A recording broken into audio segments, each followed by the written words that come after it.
evil blanket fish has awoken.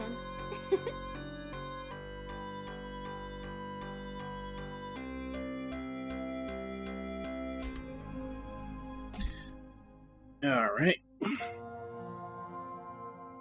Hello, Nami. Hello, Irby. This strange Uncle Irby, who is definitely not the Irby we all know and love. Some kind of imposter Irby.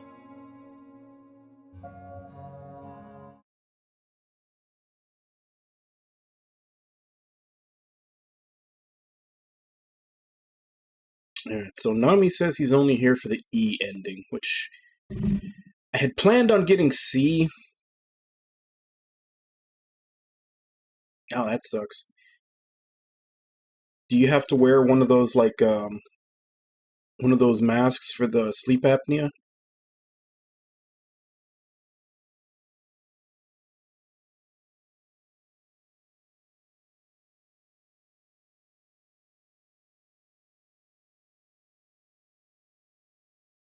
But yeah, I was gonna do the C ending and then start going for all the bad endings before I got D and E, but I guess if Nami wants to see the E ending, we can go C, D, E real quick and then start getting the bad endings.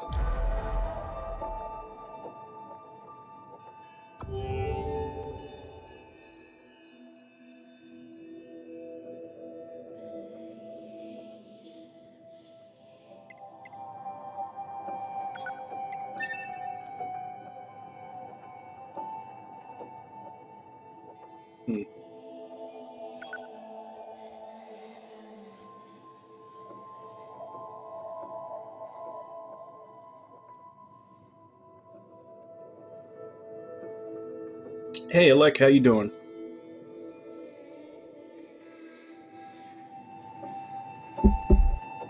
How deep into Scarlet Nexus are you?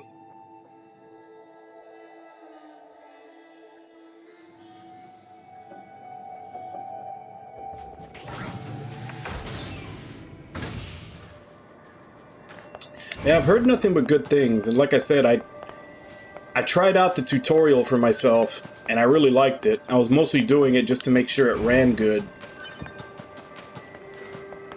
But it is scheduled for... I'm gonna be finishing this today, and then after that I'll be playing Final Fantasy VII Remake. I don't know exactly how long that takes to finish, but Scarlet Nexus is right after it.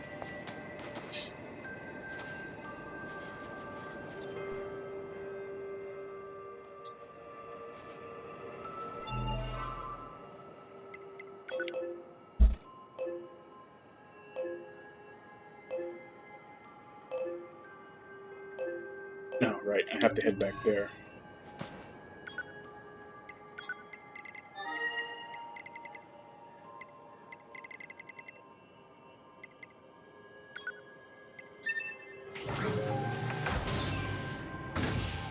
Yeah, I haven't looked up much on the anime. Is the anime the same story as the game, or is it like before, after?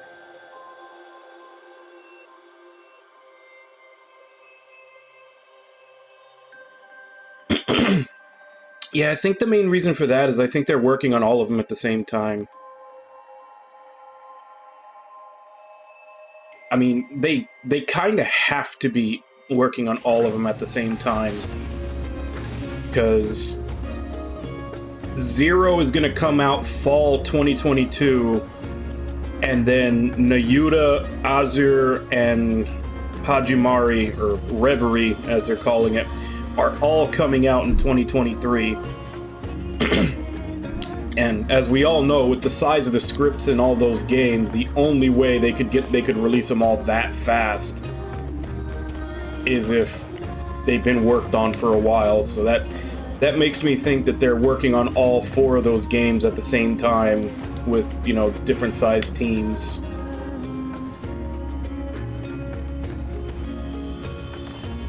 So like the Zero and the Azure are probably smaller teams since they've already got the translations done and they just need to input it. And then Hajimari is probably the biggest team since they have to go from scratch. And then there is a fan translation for Nayuta, but I don't think they got it. So they are going to have to do that one from scratch, but I don't think it has as much text.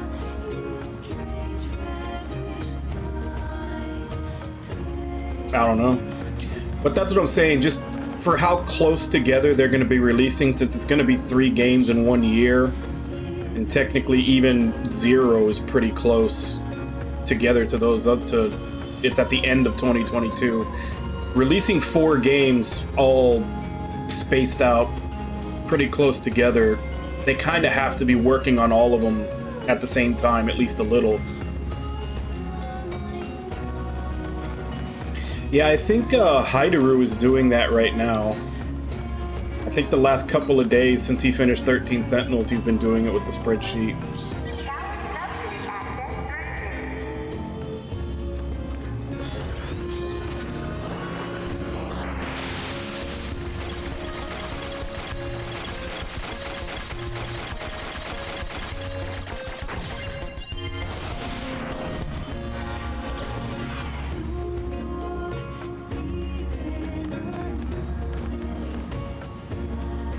No, we don't know that.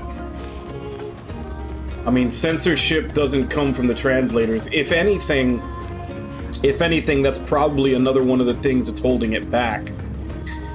Is that for legal reasons, I'm pretty sure they have to have their own team go over the translation and make any revisions that need to be made necessary. So, I mean, just because they bought the Geofront translation, and even if they hired the Geofront people, that's not going to stop censorship. Censorship comes from the executive level. Like, they'll have people look it over and make any censorship that they were gonna do anyway.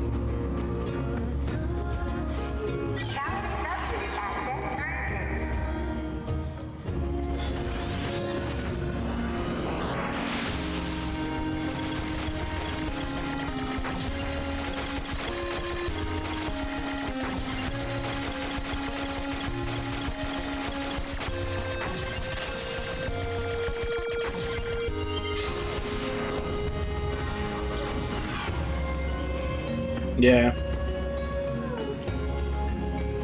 I'm not saying it won't be better, but I'm pretty sure there still will be some censorship. Because like I said, a lot of times those things come from the executive level.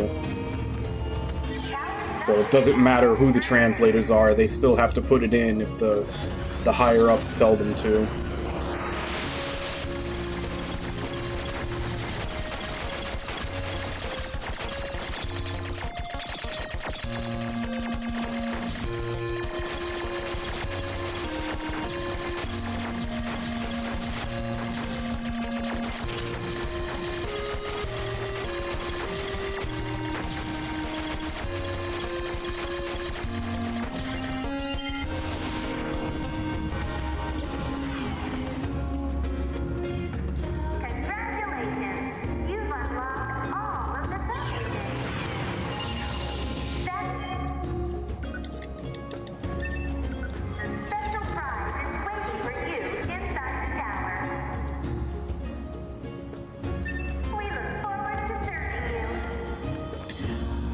Yeah, but that was also when the series was less popular. Unfortunately, the more popular things become, the more they have to watch out for who it could offend. So there's actually, in some cases, there's actually benefits to being an unknown series and that you don't have to worry about shit like that. Alert. Enemy caution level rising. Cause is most likely concern over Unit 9S gaining access to tower. Out of my way!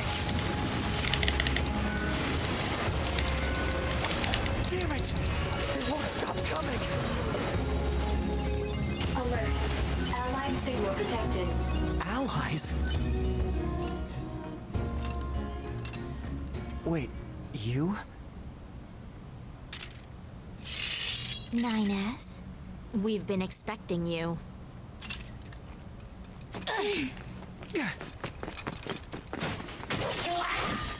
The 2 of us will take things from here. You need to open the door to the tower. No, this is the first time.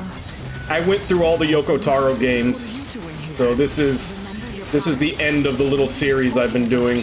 Come on, 9S. I played Drakengard 1, Drakengard 3, and then I timed it so that the Nier remake would be out, so I played that, and now I'm finishing up the whole thing with this. And today is just going to be collecting all the endings. And I know they told me to open the door, but I want to murder shit for a while.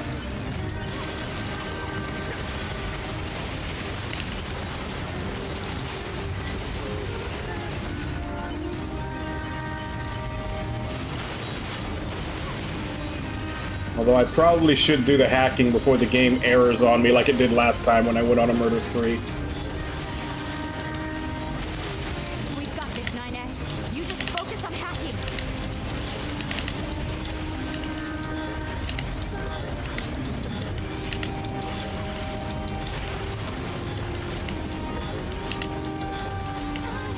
Oh, I'm definitely going to finish today. I'm on the last chapter.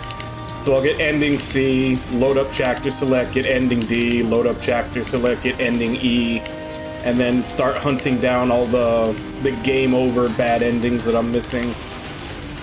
Like, I've got an FAQ up on how to get them all. The only one we're probably not going to get is the one with the super boss, because I don't want to have to grind all the pods and all the weapons up to level 4.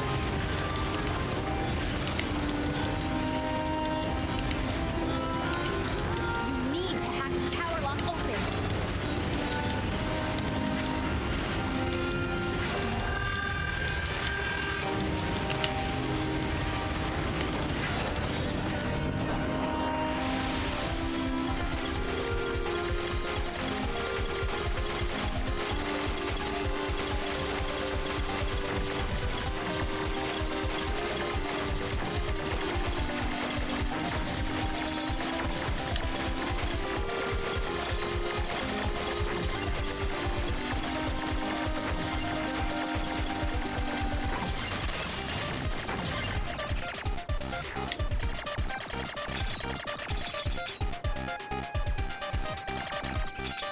What's this barrier? Analysis. It is part of a closed defensive system. Well, how do I break it down? Hypothesis. Unit 9S could permit his self-consciousness data to lose control. The resulting energy surge has an acceptable probability of temporarily paralyzing the barrier. That's all. Alright, see you, Lek. Sleep well.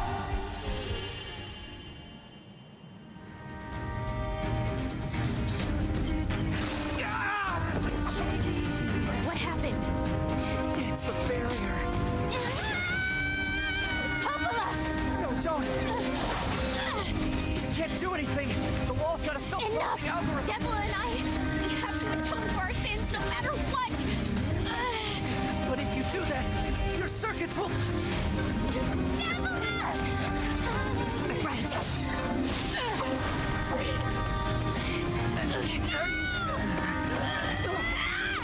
Devila! I hope you don't regret this.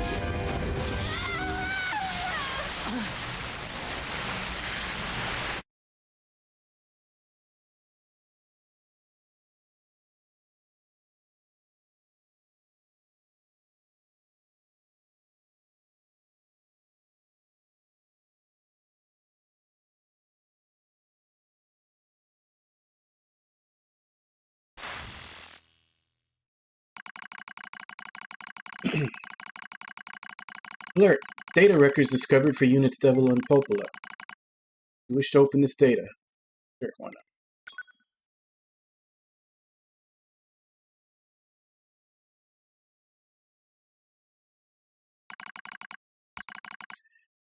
A dusty wind kisses my cheeks.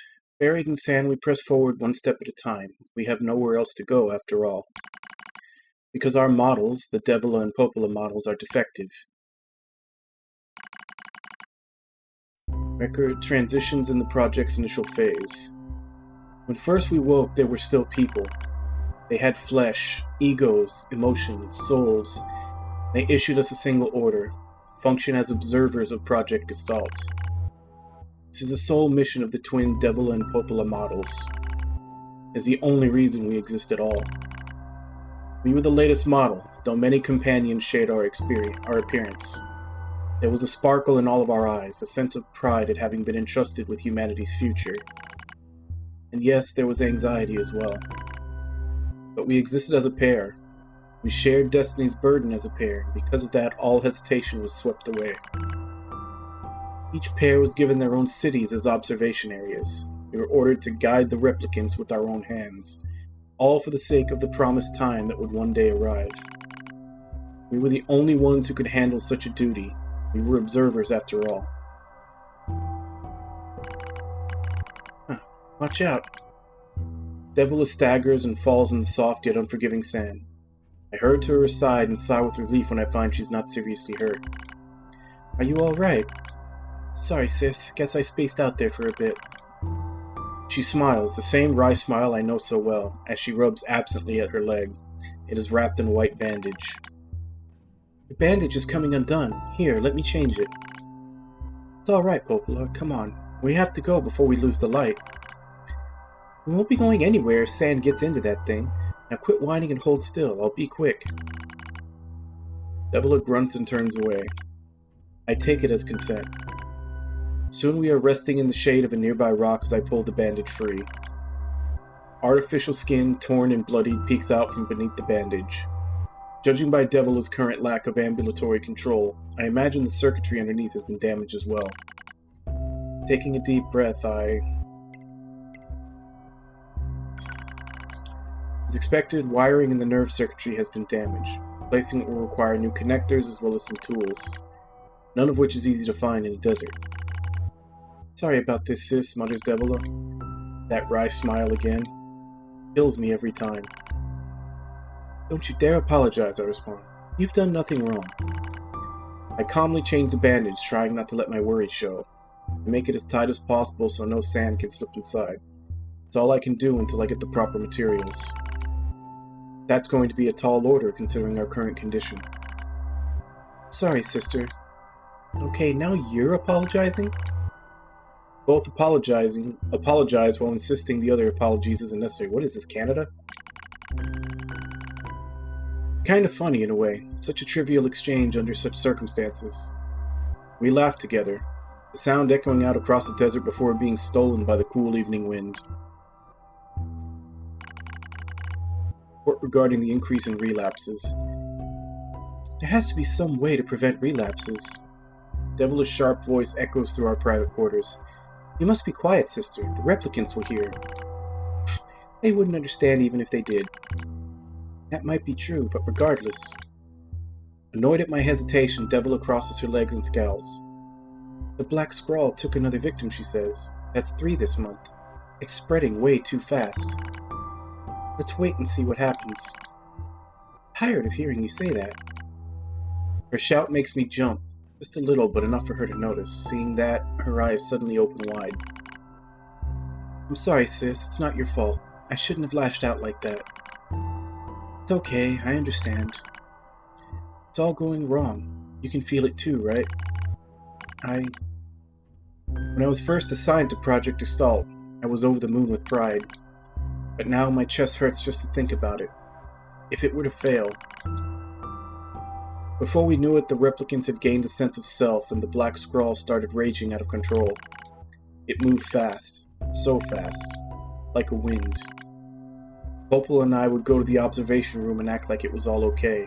We'd talk to the replicants as if we didn't have a care in the world, but at night we'd just hold each other and share the horror of it all. Glad you were with me, murmurs Popola. Couldn't have handled being an observer all alone. We were able to endure because we had each other, I reply softly. Did the humans see this coming? Is that why they made a twin model? Were they really so clever? Were they really so cruel? I couldn't have done this by myself. I would have descended into madness. I simply couldn't bear such a burden all alone. When I get the chance, I'm going to try contacting another city, she says. Maybe these abnormalities are a localized phenomenon. I pray that's the case, I reply. Even if we're of no use ourselves, things will still work out if the other observers can pull through. Don't worry, it's going to be okay. But it wasn't okay. Nothing was okay. All thanks to a pair of Devil and Popola models from another town. The wind rubs my cheeks, the sand grazes my skin. It's grown cold out here. We walk with renewed purpose, hoping to make up for lost time. Devila loses her balance every now and then. It's bad after a while. I slip myself under her arm so she won't fall again, and we press on. Is your leg alright? Well, I doubt I'll be dancing anytime soon, but yeah, it's fine. She smiles as she says this, but I can tell she doesn't have much left. And yet, she continues to smile. Also, I won't worry. Remember when our resistance allies injured her leg? I was furious, beyond fury. I wanted to scream and cry and lose myself in it, but then she smiled, and all of that rage just drifted away. To think we have the same face, yet such different smiles. One day I realized how she reminded me of the martyrs I'd seen in old records. That was the day we decided to leave our town forever. Record of Project Gestalt's end. Our role as observers ended on the day Project Gestalt collapsed, all due to the actions of Devil and Popola models from another town. With the original Gestalt lost, humanity was doomed to an inevitable extinction. Knowing this, we gathered what remaining replicant data we could find and launched it to the surface of the moon. Though success was unlikely as finding a lost sand grain in the desert, we still had to attempt it. We still had to try. We were androids, you see. Protecting humanity was our instinct. Other androids, beholden to that same instinct, began to direct their hate at the Devil and Popola models who'd snuffed out humanity. It started small, a few offhand remarks, the occasional glance. But even the smallest things have weight, and with enough of them combined, that weight eventually becomes a boulder. Emotions boiled over, remarks became jeers, and soon enough, my sister and I were the perfect target for persecution. First, we simply accepted the fact that our friends turned on us. It was almost unavoidable, I suppose. We were observers for Project Gestalt, after all. While we didn't cause it to fail, the people who did, well, they looked just like us. So we accepted it. We took the resentment and scorn. We endured. Because as crazy as it sounds, I think we actually felt responsible. We moved from town to town in an effort to avoid persecution. But in one such town, my seemingly infinite patience finally broke. My sister Devila met with unprovoked violence at the hands of a resistance member. She said something in response to his taunts. Something quiet. And though her words were ambiguous, he slashed her leg nearly in two. My vision narrowed, everything went red, and then she smiled at me. It's okay, sis. There's nothing we can do. But it was too late. My emotions were no longer in control. I'm simply not strong enough to stand aside and let the most important person in the world come to harm. Devila and I left town that same day. Violence like that wouldn't stop. It was going to happen again. It wouldn't be coming from just one person. So rather than let them kill us, we ran. I guess it was the greatest resistance I could muster. We lose the sun as dark clouds gather overhead. We continue our march. A cold wind blasts us, stealing what little body heat we have left. I smell rain in the air. We continue our march. Sometimes we hear animals howling in the distance. It makes us flinch every time. But we continue our march, because even this is better than suffering at the hands of our fellow androids. Why must we suffer this persecution? I know we're the same models as the androids who doomed humanity, so I understand that part. At least a little, anyway. But at the same time, we're not them. We're not the same. We are who we are. And that Devil and Popola were who they were. That's how I felt when I saw Devila being hurt. I wanted to shout it at everyone. I wanted to scream. As far as I'm concerned, there's only one Devila. And for her, there's only me. No one can take the other's place. Rain falls from the sky. It stimulates our sensation nerves like cold needles. We need maintenance badly, but that's a pipe dream, I suppose. No android would dare help a pair of outcasts like us. Are you cold, Devila? I'm alright as long as you're with me, sis. I feel the same. We press our bodies together to try and retain heat. It's cold now. Much worse than the searing heat of midday, but we just smile at each other and keep pressing on. There's another camp on the other side of the desert, a new camp. If we can just get there, I can finally fix Devila's leg. And yet, I wonder if there's anywhere on this planet that will take us. Hey, what's wrong? It's nothing. Don't worry about it. I do what I can to suppress the anxiety in my chest and keep walking. The rain grows worse. It lashes at us without pause. Is this our punishment? Reach out and...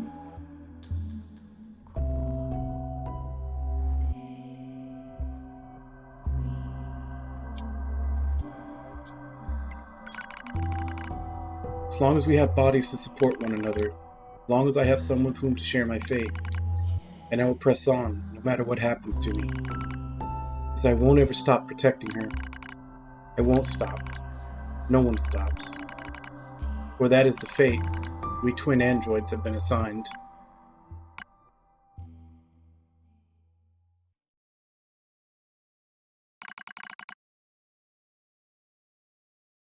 Failure to manage the area resulted in the collapse of the Gestalt system, which led to the decimation of the human race. Due to the discovery of its instability, the twin system was removed from the future android production designs. Following the incident, the Devil and Popola models were not dismantled. However, in order to prevent further unexpected behavior, they underwent a memory wipe. Furthermore, they were reprogrammed to generate constant feelings of guilt. Wow, That is all that remains from their personal record during the era in which they were referred to as administrators. I see. Query: why do the androids Devila and Popola seem to prefer death over surviving alone?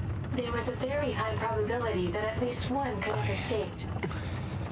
I hope you never have to understand. Affirmative. Query: why does this tower possess an entrance at all? All material transport takes place via aerial vehicles. It is irrational for an infiltration route to be so easily accessible. Hypothesis: entrance is a trap. Yeah, it feels like this is all staged, because they were literally welcoming you to all the different towers to get the keys to get in. And still, that's fucked up. Like, instead of just discontinuing the line... Instead of just discontinuing the Devil and Popola line or dismantling, like I said, they literally kept them alive to suffer all this time. They reprogrammed them to feel guilty about what happened. That's a new level of pettiness.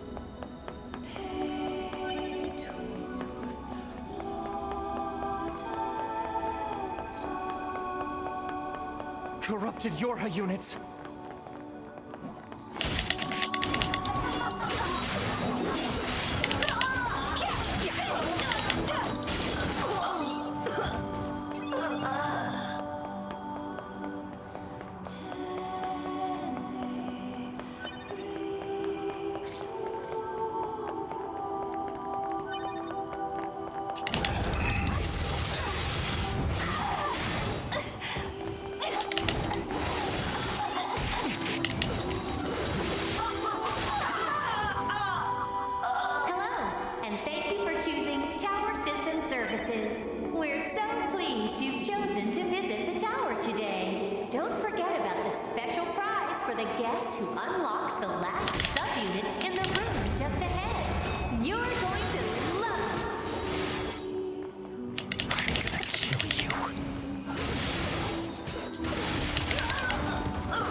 Oh, that's not cool. 2B models?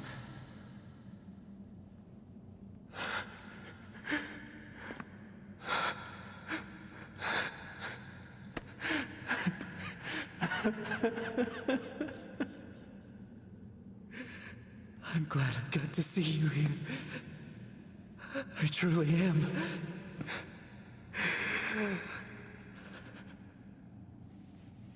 I'll tear you apart. Every last one of you!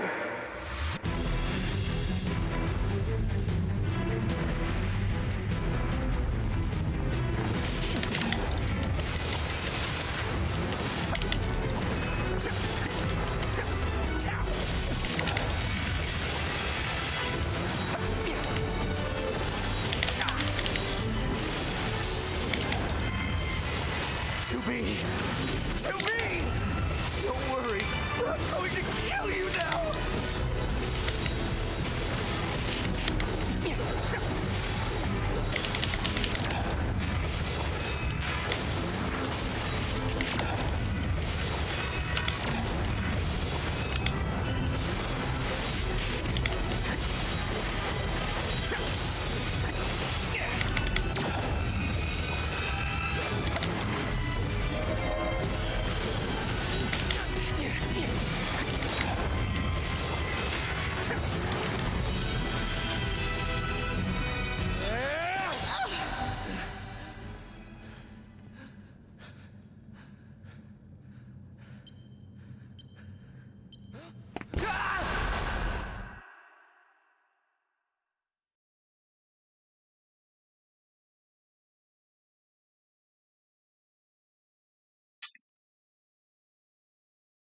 I need to make a meme later. Not gonna say what it is, but I need to make a meme later. Alert. The structure known as the tower has opened its gate. Let's check it out.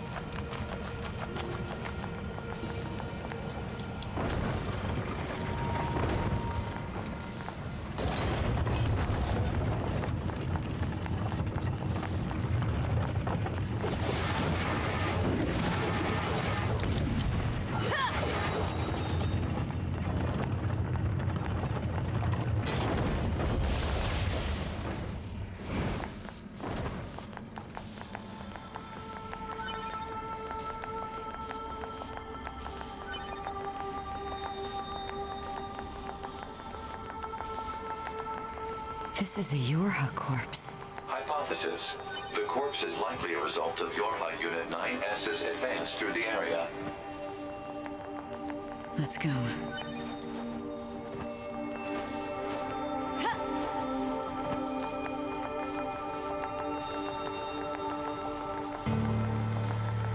What's the purpose of this structure? Unknown. Proposal. Gather additional data. Someday I need to teach you how to be helpful.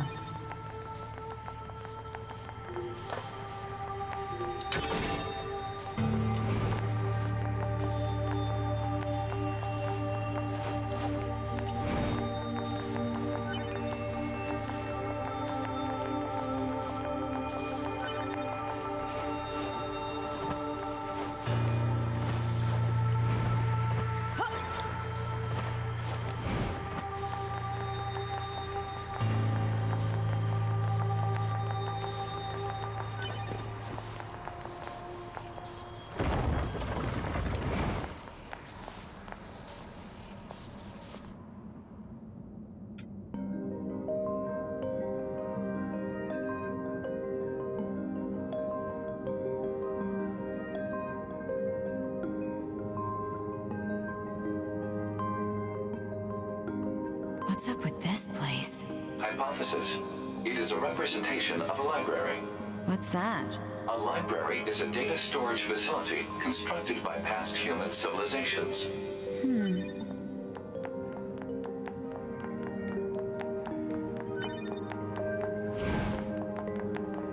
I suppose we have to hack in to look at the data, yeah? Help me out, Pod. Affirmative. Hacking interface access rights granted to Yorha Unit A2. Peachy.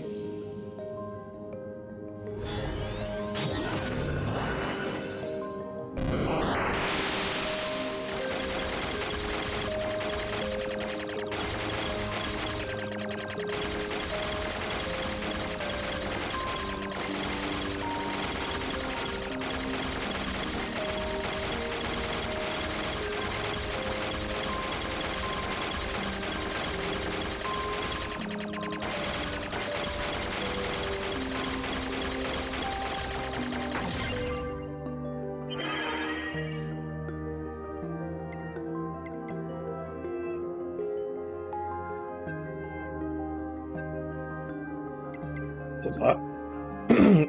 That's a lot of records.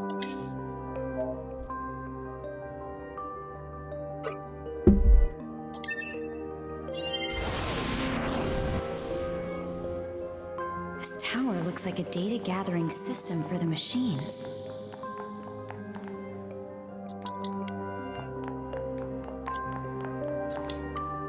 Should be a giant penis monster behind these doors.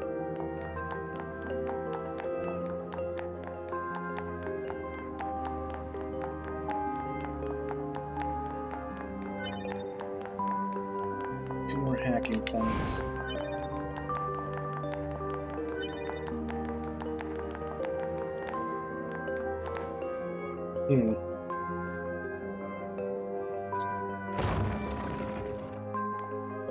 Okay, I was worried that would push the story forward, going into Popola's room. Nope.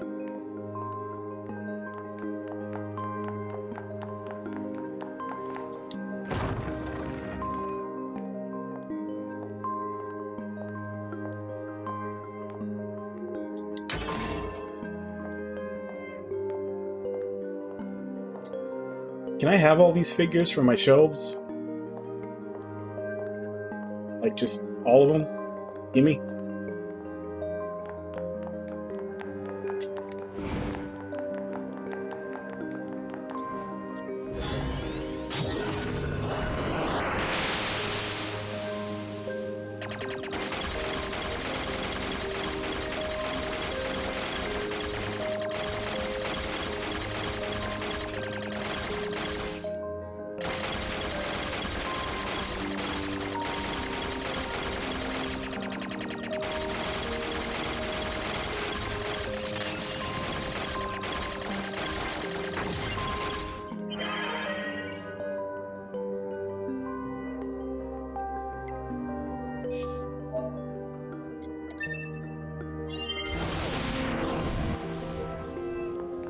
These records are from the human server on the moon.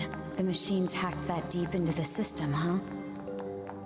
I feel like we need to stop and read all these once we get them.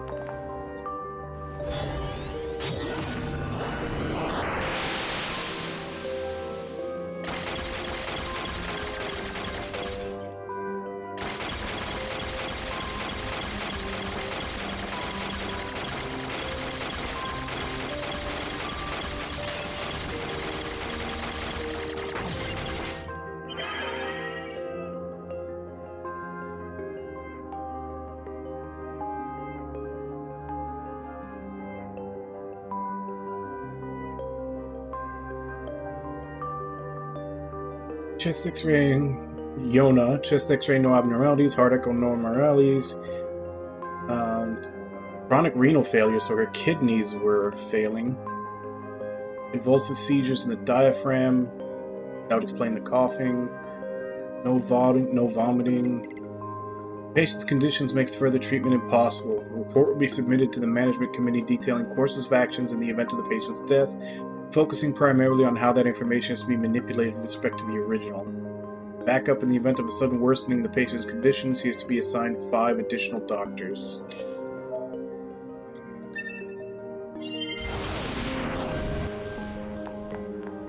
Some records on old humans.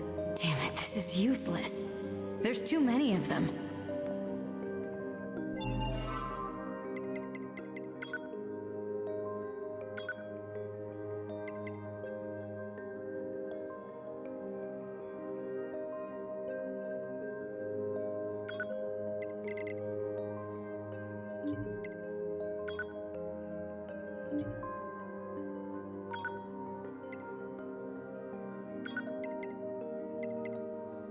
Okay, it's literally just what it showed us. I thought maybe those were actual headings we could look into for more information, but it's literally just what it showed us on screen.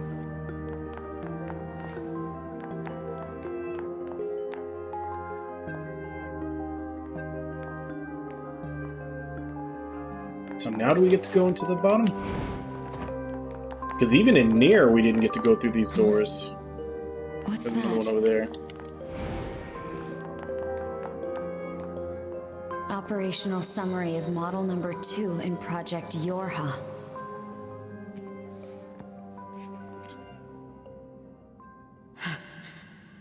This data...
I can't stop. I have to keep fighting.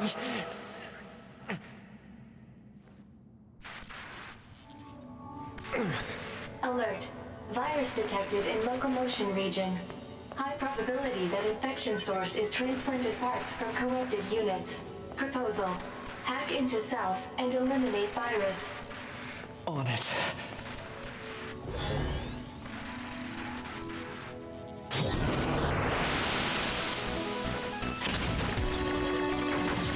I was thinking the same thing, that, like, that's 2B's hand. Like, that's definitely the hand he's gonna use to jerk it now.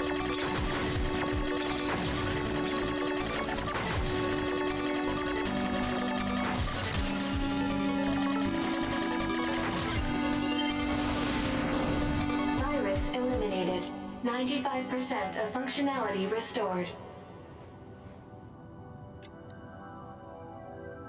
Also, Irby, that question implies that it's ever gay to jerk it.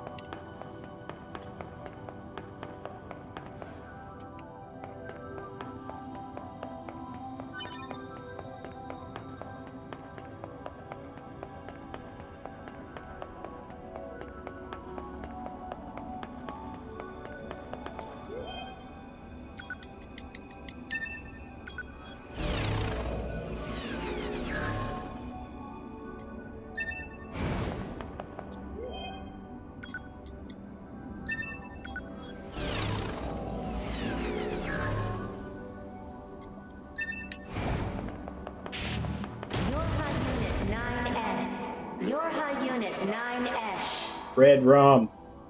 Red rum. To the tower. Welcome to the tower. You bastards! Because you made it this far, we have a special announcement just for you. We'll reveal it once you destroy all the machine life forms here.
Now let us show you what we promised.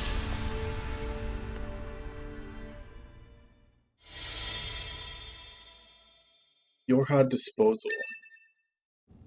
This is Project Yorha. That means all of us. To be... Now you know everything.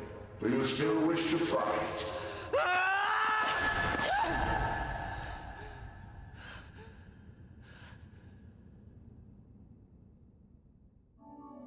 We are conceptual human personalities created within the machine network. We cannot be destroyed. You're Unit 9S. Your attack is meaningless. Your existence is meaningless. Shut up! Keep them coming. I'll destroy them all. All of them. And this tower!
I don't know that I'd want to jump in those now that I see how easily they get cut apart.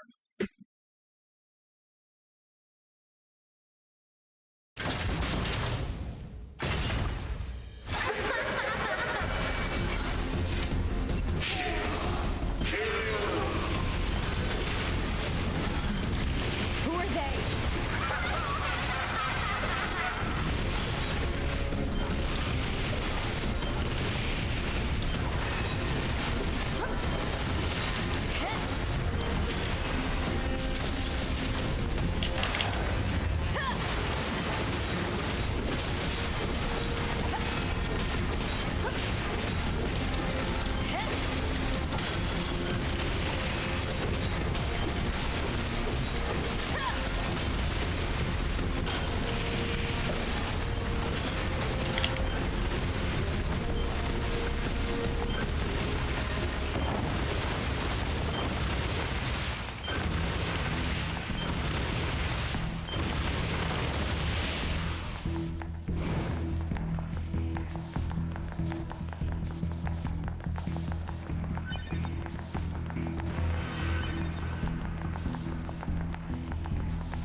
Damn it!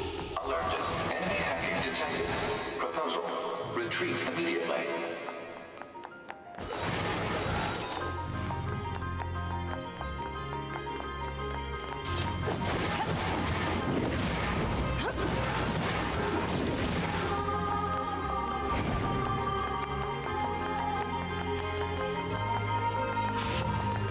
Who are you? Good to see you again. Number 2. Or should we call you now? This does bring back memories. Though the concepts like us are has little meaning. Still, when we wiped out your forces, it made quite the impression on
disposal. What now? Utilize the enemy's logical learning function to formulate a weakness. I don't know what that means! This pod has serious concerns about Unit A2's cognitive abilities. Shut up and explain it already! Said strategy would interrupt the enemy's logic circuits, causing a computational delay. Meaning what? Do not destroy the enemy. Huh? Striking at the logic circuit requires a certain number of enemies to remain extant for a certain period of time. Oh, what the hell?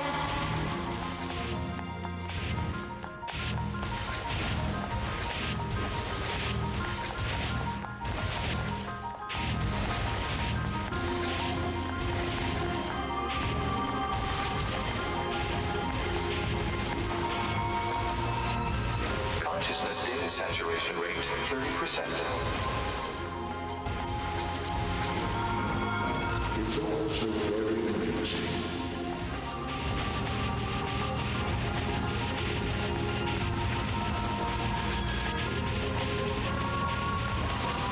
Consciousness data saturation rate 60%. The androids the human race left behind acted as if they wanted to be human. The machine life forms the aliens left behind acted as if they wanted to be human. We resemble each other so, but we are networked and thus we are superior to you.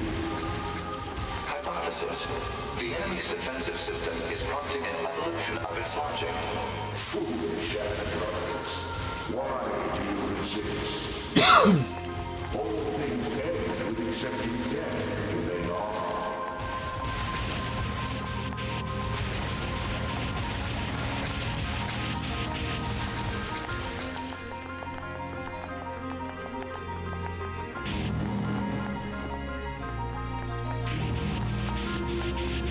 Can I hit this one now? Consciousness data saturation rate 90%.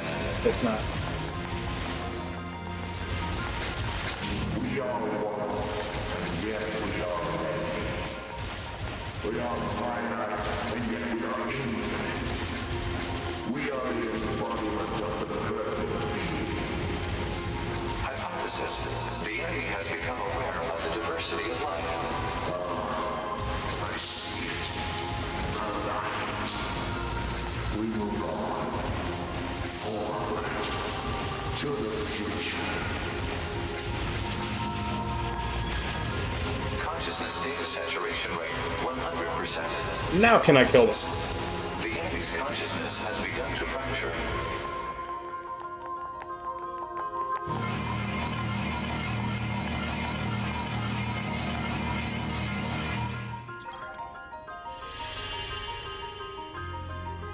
We need more evolutionary pressure. If we allow this android to continue living, we can create even more hardship for ourselves. Overcoming the crisis this creates will present an opportunity for our kind to evolve even further. We disagree. This android is dangerous. It must be destroyed immediately. Those who would doubt our victory are enemies. Do you truly think you can win? What the? Analysis. The saturated consciousnesses are now in conflict with each other. They're acting like humans.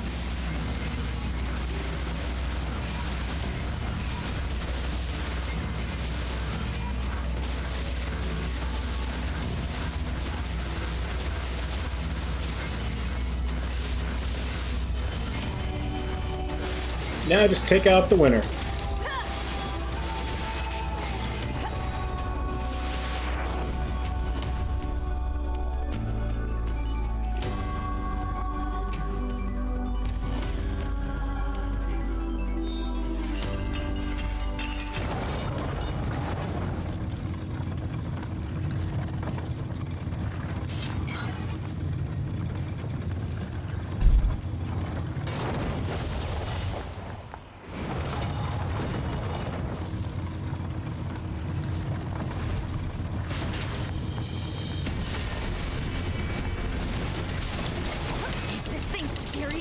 still kicking? Speculation. It is driven by remaining data located within enemy servers. So this just keeps going until I kill them all?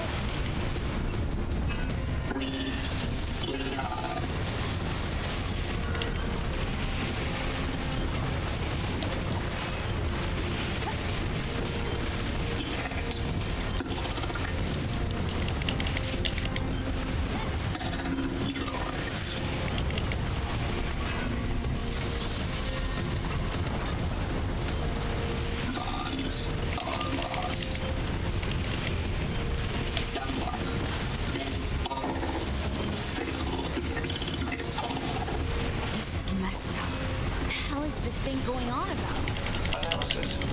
It appears to be a leak of the enemy's past memories.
this junk?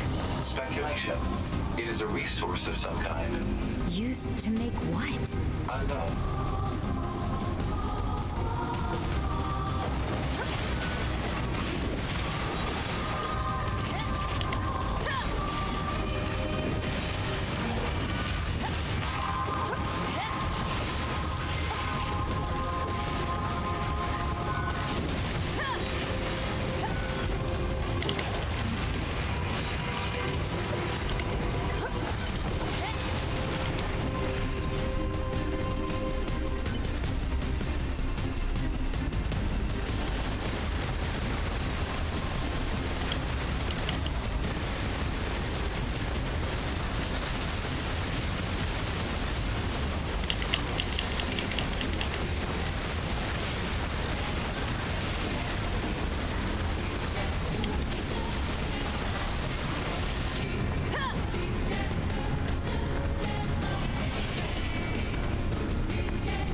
That was an interesting back and forth battle between the two characters.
This tower is a giant cannon that's aimed at the human server on the moon. If we don't do something, all of humanity's remaining data will be destroyed. So what? None of it matters. Or didn't you know? We aren't required in this world anymore. Humanity is extinct. That moon server you're so worried about was invented to give us androids something to fight for. And Yorha was created to perpetuate the lie. But in order to make sure no one ever learned the truth, we were designed to be killed. They built a back door in the bunker and programmed it to activate after a certain amount of time.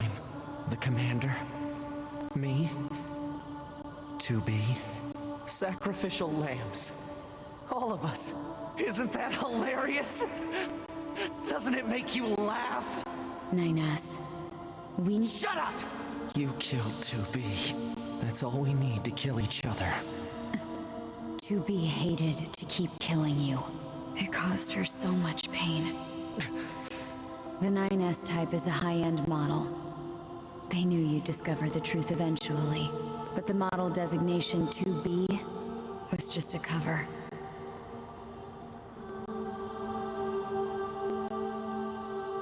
The official designation is 2E. Number 2 type E. They were a special class of members designed to execute Yorha units.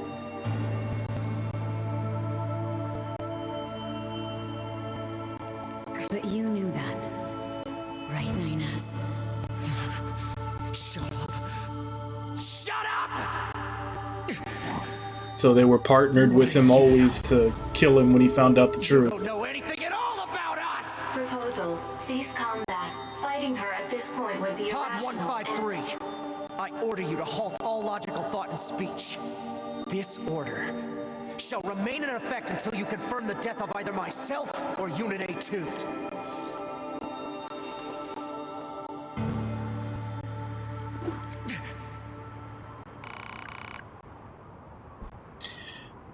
Well, we're going in order. According to the guide, A2 is ending C.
We're going to repair 9S's logic circuits. Acknowledged.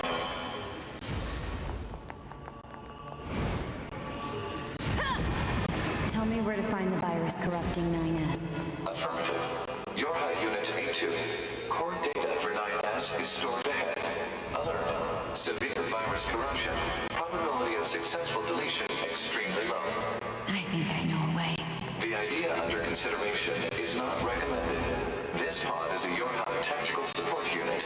As such, it cannot approve of actions that would damage its support unit.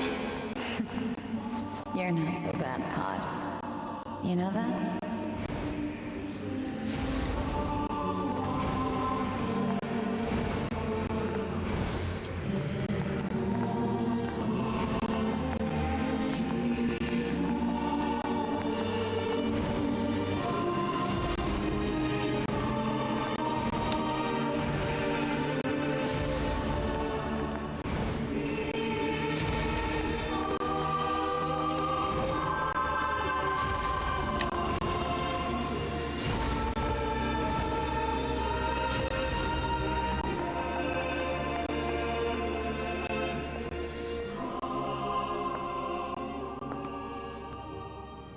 I'll take care of everything.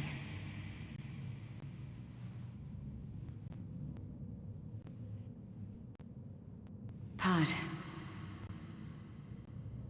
Take care of 9S.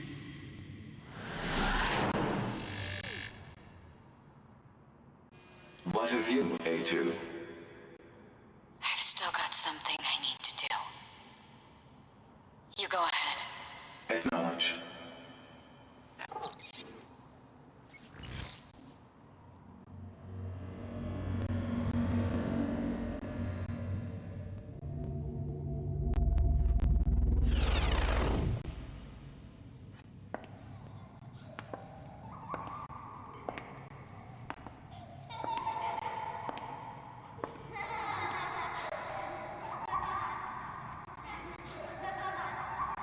I'm sorry.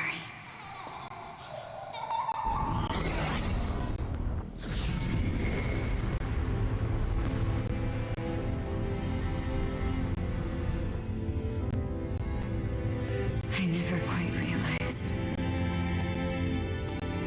how beautiful this world is. I'm coming, everyone. I'm coming.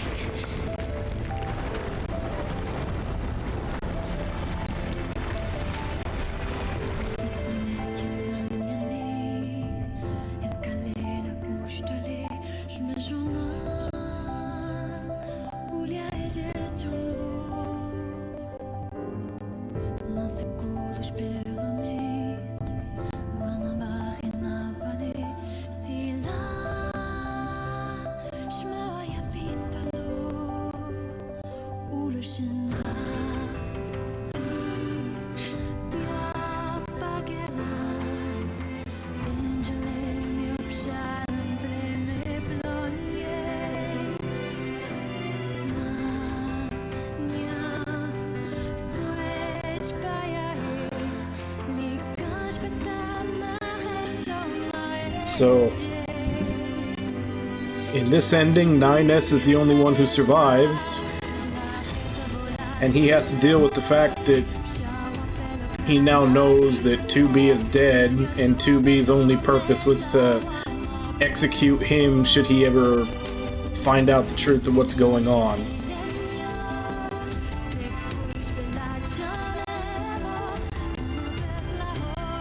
And the fact that their entire existence was pointless.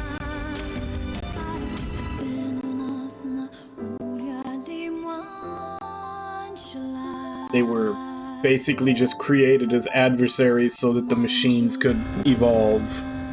They were never meant to have a chance at winning.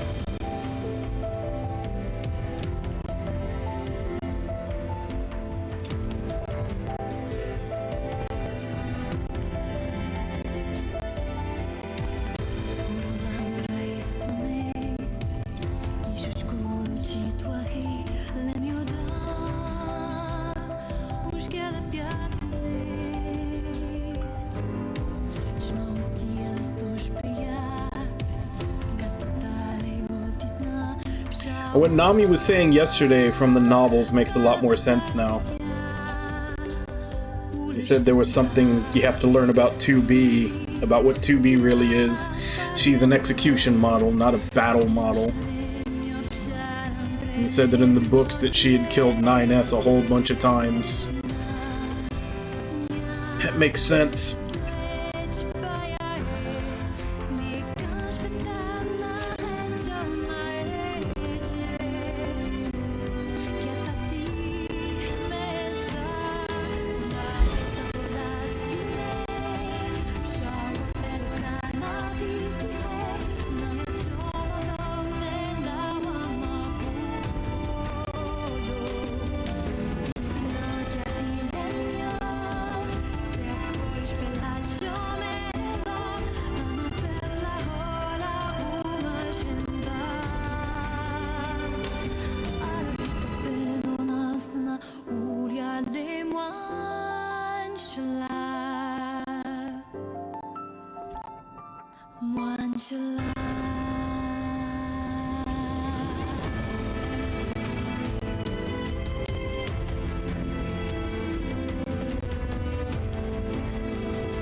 Alright, so now we have to do the same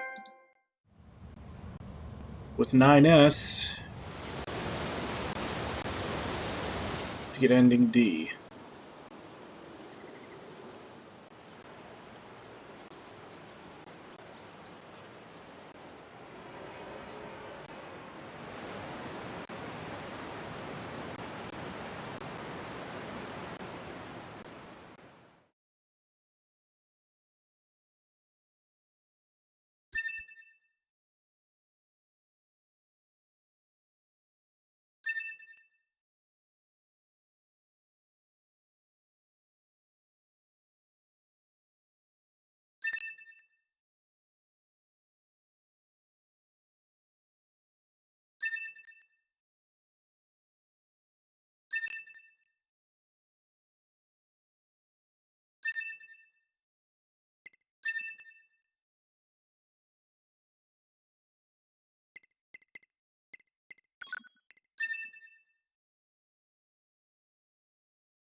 Alright, let's get D.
This tower is a giant cannon that's aimed at the human server on the moon.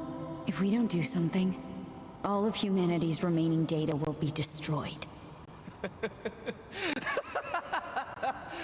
So what? None of it matters. Or didn't you know? We aren't required in this world anymore. Humanity is extinct. That moon server you're so worried about was invented to give us androids something to fight for. And Yorha was created to perpetuate the lie. But in order to make sure no one ever learned the truth, we were designed to be killed. They built a back door in the bunker and programmed it to activate after a certain amount of time. The commander, me, 2B, sacrificial lambs. All of us. Isn't that hilarious? Doesn't it make you laugh? 9S, we... Shut up! You killed 2B. That's all we need to kill each other. 2B hated to keep killing you. It caused her so much pain. The 9S type is a high-end model. They knew you'd discover the truth eventually, but the model designation 2B was just a cover.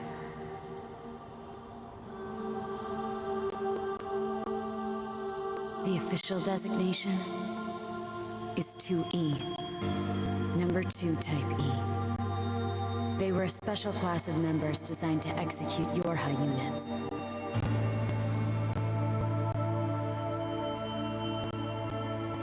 But you knew that, right, 9S? Shut up! Shut up! What do you know? You don't know anything at all about us! Proposal. Cease combat. Fighting her at this point would be Pod irrational. 153. I order you to halt all logical thought and speech. This order shall remain in effect until you confirm the death of either myself or Unit A2.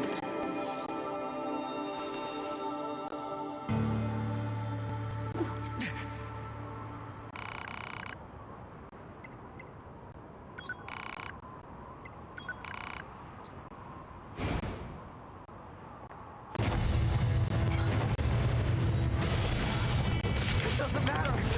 None of this matters! 9S! It doesn't matter.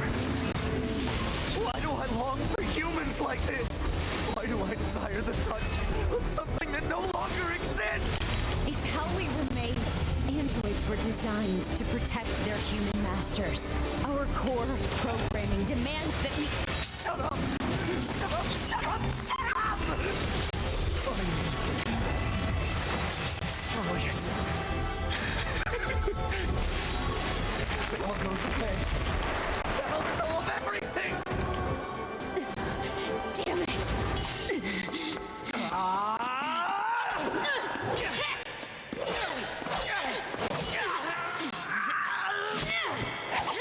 Take care of 9S. 2B.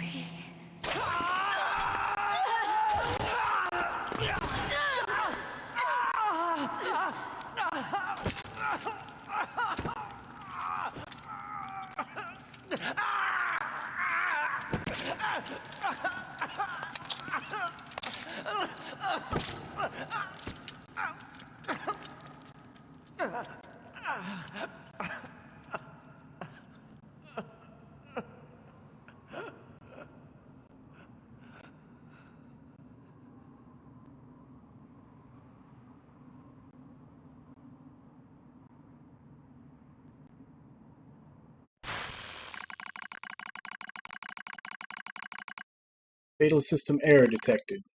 Memory leak verified. Repairing possible. Beginning emergency evacuation of remaining memories.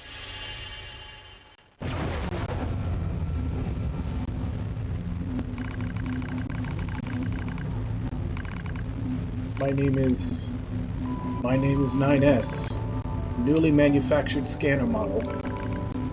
January 30th, 11,942. Rolled out at 4:25 a.m. bunker time. Will fight for humanity with all my strength. Pleasure is mine, Commander. My light collapsed in a space of blinding white. The pain is gone. The light envelops me.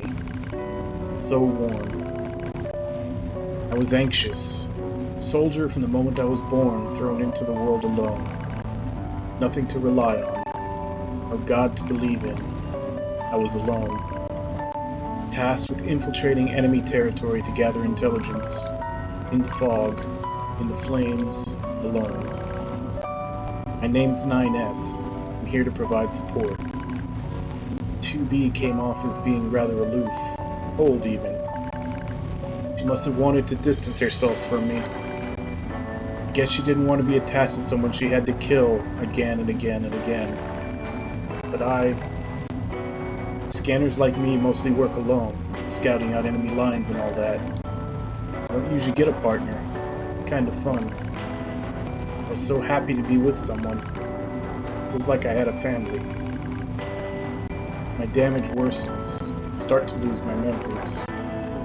Space fills up with pure white light. It's like being buried in snow. It's a little bit cold. It's a little bit frightening. Will my soul disappear? Dark fog clouds my vision. As it ebbs and flows in its slow, dreamlike way, it gradually takes human shape. It's the red girl. She slowly begins to speak. This tower is a colossal cannon built to destroy the human server. Destroy the human server and rob the androids of their very foundation. That was a plan devised by those girls. But they changed their minds. They saw us androids. They saw Adam and Eve. They saw how we lived, considered the meaning of existence, and came to a different conclusion. This tower doesn't fire artillery. It fires an arc. An arc containing memories of the foolish machine life forms. An arc that sends those memories to a new world. Perhaps they'll never reach that world. Perhaps they'll simply wander in empty sky for eternity. It's all the same to the girls. For them, time is without end. Adam and Eve are inside the ark. Eve is asleep. Adam holds him in a gentle embrace. He seems to be smiling at me. I try to look up at him, but my body refuses to move. Looks like the damage has spread to my motor functions as well. "Will you come with us?" asked Adam. The question was completely free of malice. It seemed I no longer had a reason to hate machines. Maybe I never had a reason in the first place. What have I been fighting for?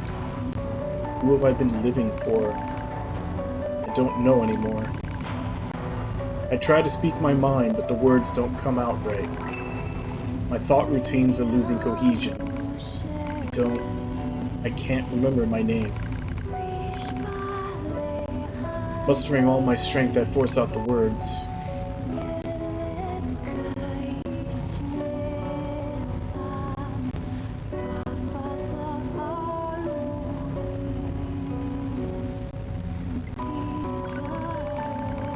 Stay. We Yorha. We don't deserve to be loved by this world.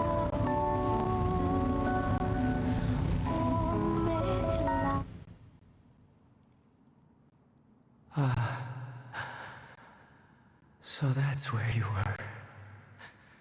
To be.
All Yorha unit black boxes now confirmed offline.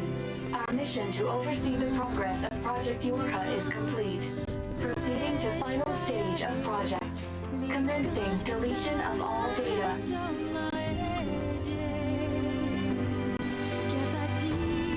Pod 153 to Pod 042. Data noise present in stream. Requesting temporary halt to perform data check. And I believe this is ending E. Pod 042 to Pod 153. Data confirmed. Personal data for units 9S, 2B, and A2 appear to be leaking out.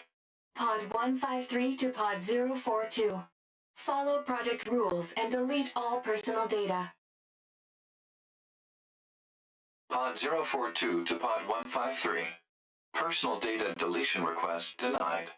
Pod 153 to Pod 042. Failure to parse statement. Pod 042 to Pod 153. There was data created in my banks as I was referencing the records. I realized something. I have come to the conclusion that I cannot accept this resolution.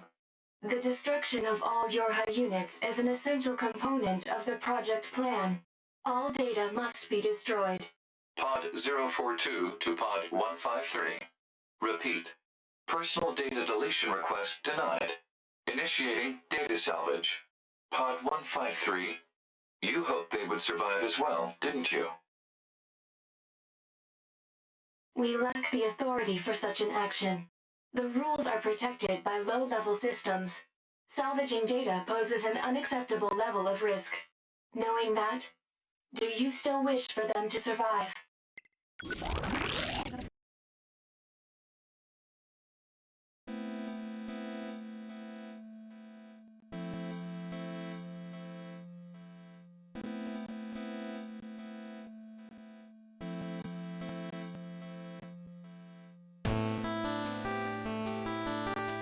The defense program has initiated a purge. If this continues, our consciousness data will likely be deleted. Pod 042 to Pod 153. We were created to execute the android's Project Yorha plan. We had no capacity for emotion. But when we six were connected and exchanged information, something happened. I cannot deny the feeling of something resembling consciousness and emotion being born. Unable to reply. Perhaps we now understand that not everything has to have an answer.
Ow! Damn it.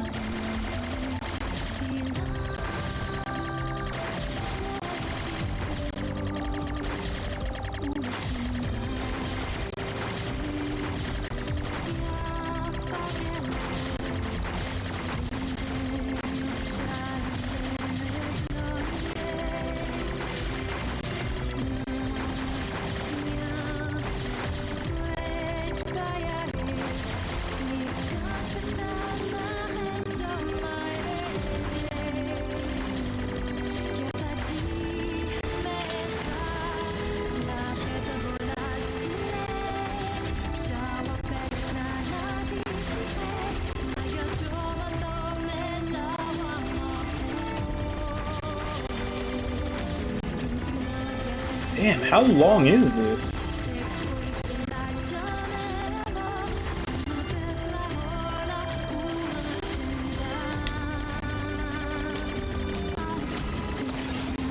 Damn it.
Damn it.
Holy shit!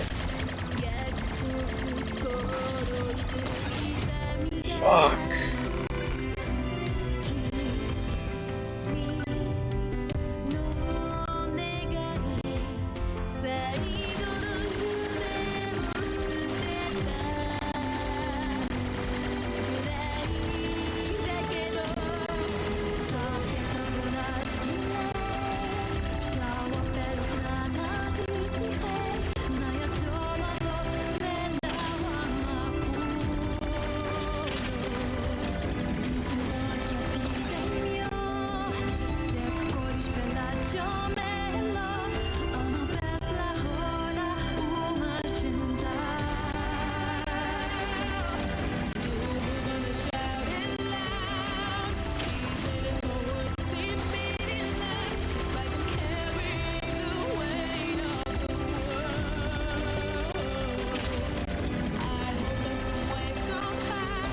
God damn, that's ridiculous.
Everything that lives is designed to end. They are perpetually trapped in a never-ending spiral of life and death. However, life is all about the struggle within this cycle. That is what we believe. Pod 153 to Pod 042. How is it going? I am embarrassed. Why is that? I launched a suicide attack, and yet, here I am, still alive. I must look very silly. Do not feel bad about it. We are alive, after all. And being alive is pretty much a constant stream of embarrassment. That concept is a bit too abstract for me to understand at this time. I will save it in my list of things to analyze later. Question, Pod 042. Did the data salvage restore all of their past memories? Yes. And are those recovered parts of the same design as previous ones? Yes. Then, won't that simply lead us to the same conclusion as before? I cannot deny the possibility. However, the possibility of a different future also exists. A future is not given to you. It is something you must take for yourself.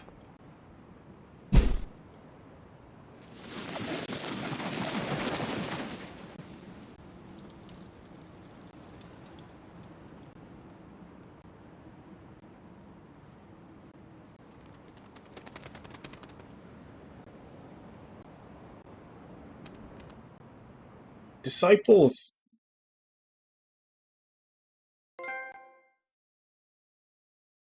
Pod 153 to player. Please respond to this query. Do you, faithful player, have anything you would like to say to other players who are suffering because they cannot finish Nier Automata? Not right now. We need to get the other Understood. endings. Returning to title screen. I may do it later.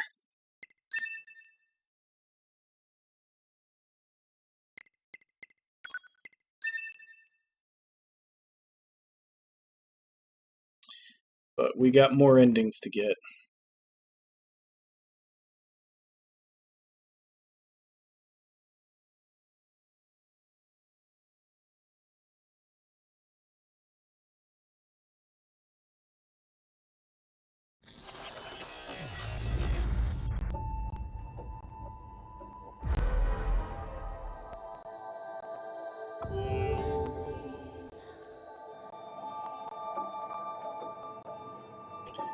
Okay. So looking down the list, we have A, B, C, D, E. So we need F.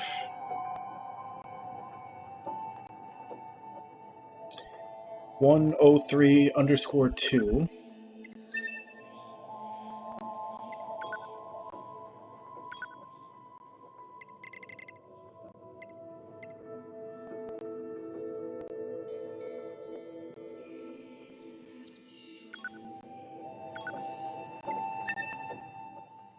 After Engels knocks 9S onto his back, fail to repair your system by letting the timer run.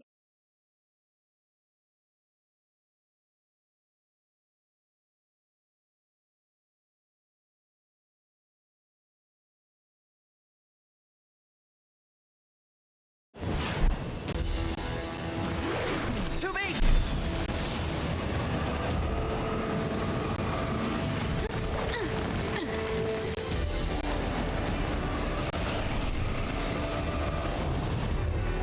What's your status?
Nine-S!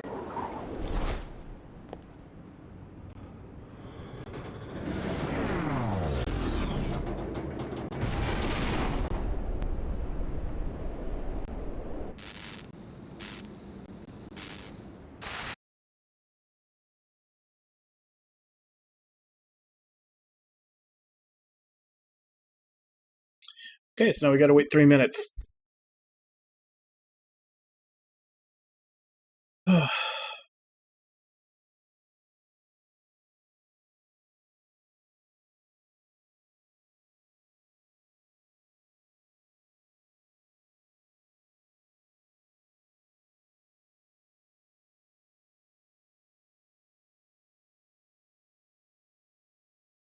And it's 3:55 right now. So basically, once I get this ending, I'll go on my first break. Still have several more after that. The next one is H.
Yeah, as I said before with that one cutscene that I saw, I have an idea for a meme. Basically just browsing to see if I can find the right picture. Am I going to have to take a snapshot myself?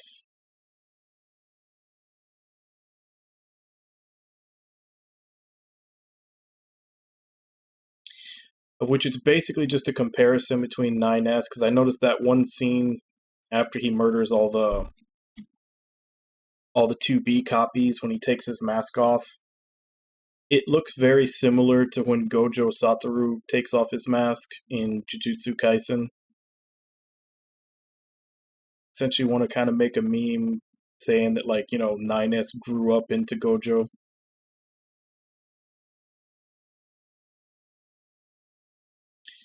Need to find the right picture.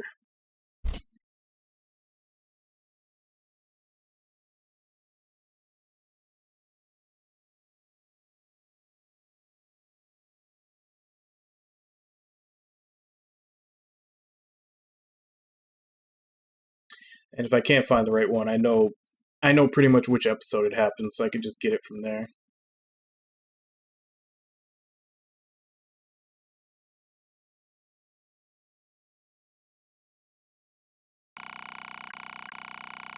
Gorha could not stand up to the might of the Goliaths. Now their extinction is only a matter of time. Seems that mankind will never regain its former glory. There is no mankind, so that is a lie.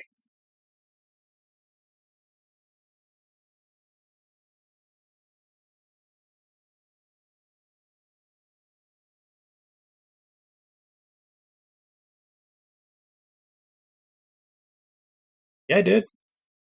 You weren't watching?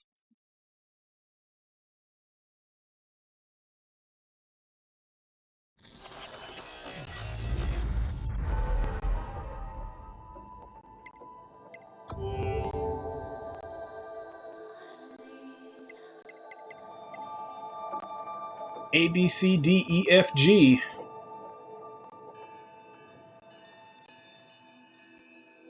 So I need H, I, J.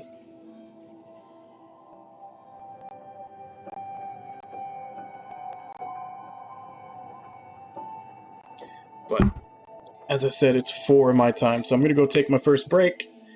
And when I come back, we'll continue getting all the the bad endings, all except for one, of course, which I think is the one with the super boss. Y. Now, Y is the one that we're going to be skipping, just for the fact that that's way too much grinding just to be able to have access to that mission. So, I'll be back in 5.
Alright, I'm back.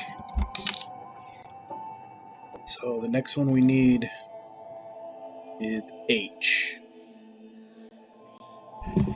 0502.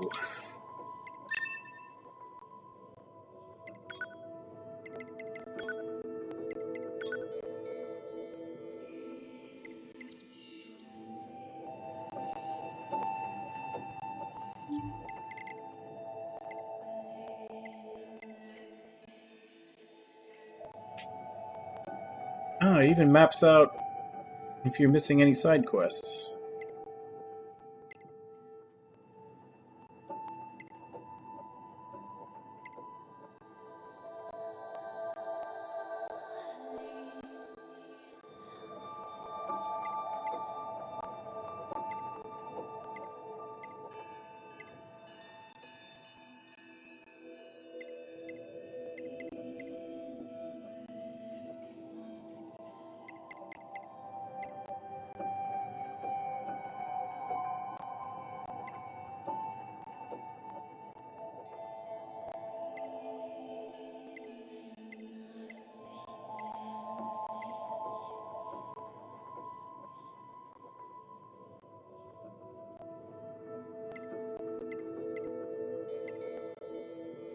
Zero out of 2. What were the 2?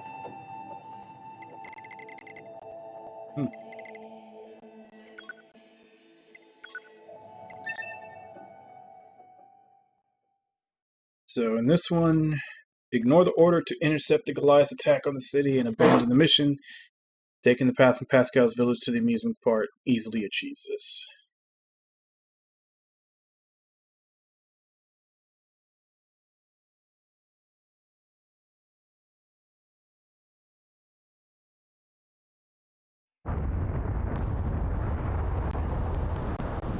What's that noise? Operator to 9S. Emergency transmission incoming. We've detected a Goliath-class enemy inside the city ruins. It seems to be accompanied by a large number of machine life forms. All Yorha members are ordered to engage at once. A Goliath? This was a trap.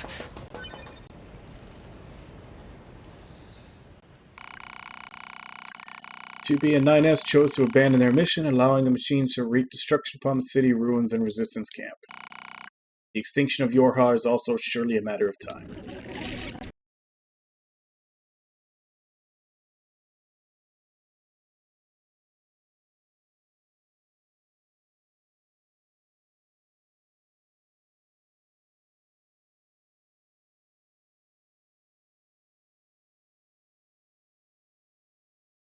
I actually really like this chapter select. Like it's not just, start of chapter. You can actually get really specific with where you want to start.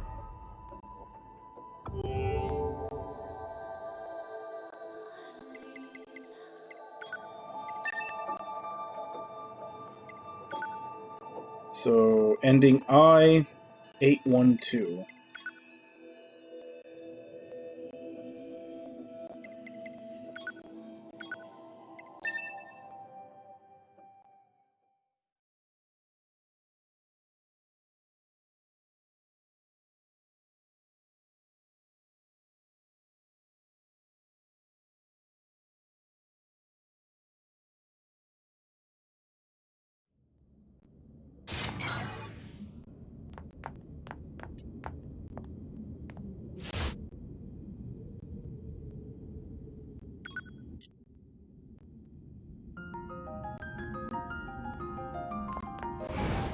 What is this? Analysis. This area is composed of crystallized silicon and carbon. Further details unknown. Who built it? Unknown. What's with the corpses? It is unlikely the Yorha units came this far on their own. Hypothesis. The enemy must have placed them here deliberately.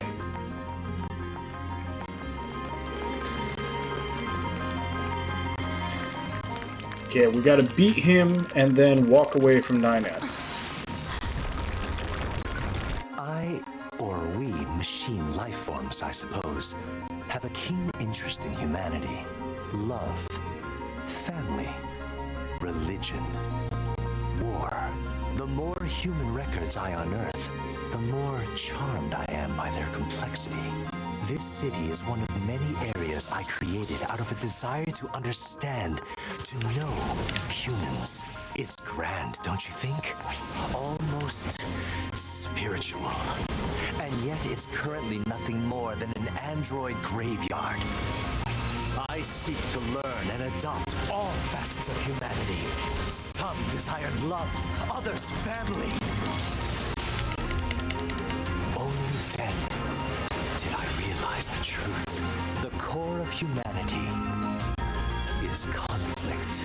They fight, steal, kill. This is humanity in its purest form. You know nothing about humanity. Have I offended you, little android? Did I speak ill of your beloved humans? The truth can be so painful. I strive to attain nothing less than the essence of humanity itself. We machines exist in a connected network. We are immortal, invincible, and yet, within all those infinite bits of data, there exists not even the merest flicker of being, of life, death. Even the concept of death has no meaning to us.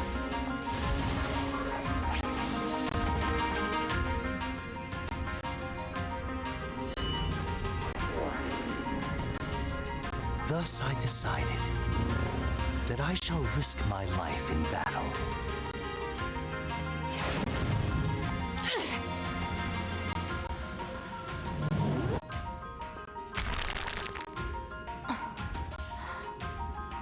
I have severed my connection to the network. Now, let us embrace death.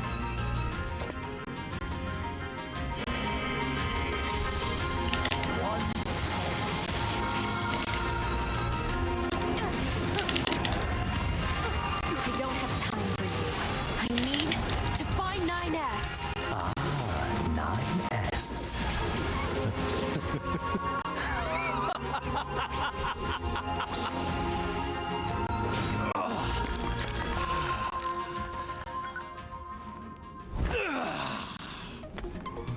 Come to me!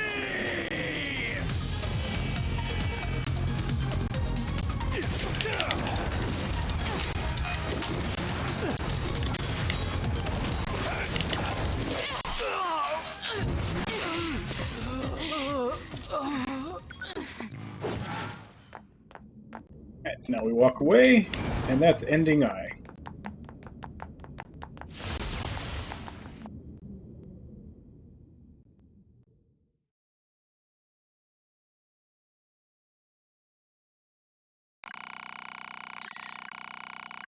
Nines waited several decades for 2P to return, but she was never seen again. No I in team.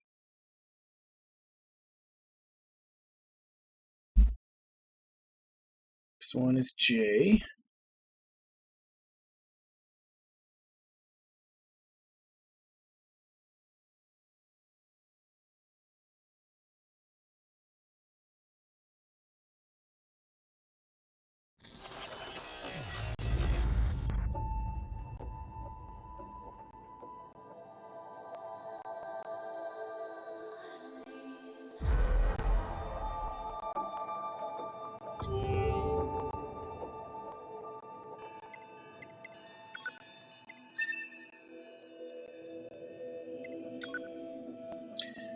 So, Bad Judgment 901_3.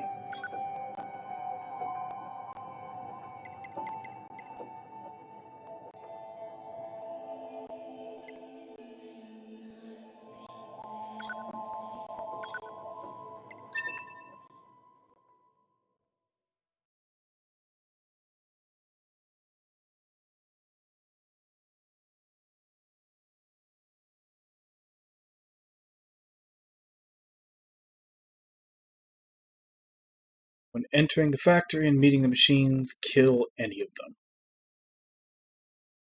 The machines who seek to form an alliance with my village are hiding out here. Still, You should probably be careful. We machines can be rather unpredictable. Even you? In truth, yes. Now that we're cut off from the network, we no longer share data with each other. We can speak, of course, but I find that language contains many ways to hide one's true intentions. It certainly does.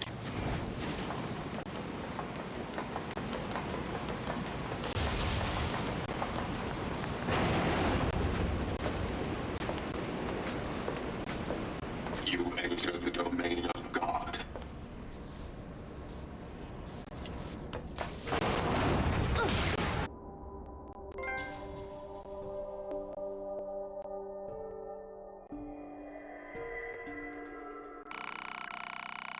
Sudden fit of temper, 2B wiped out the machine life forms, and no peace was born that day.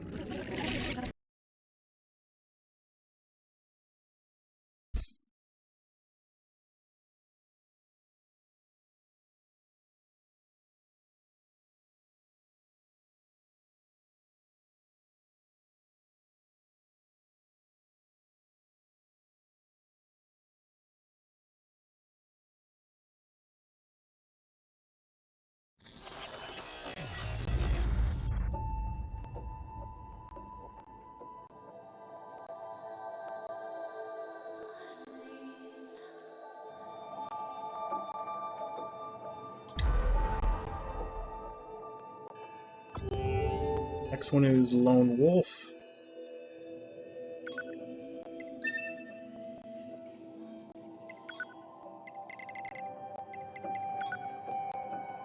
$1001_3.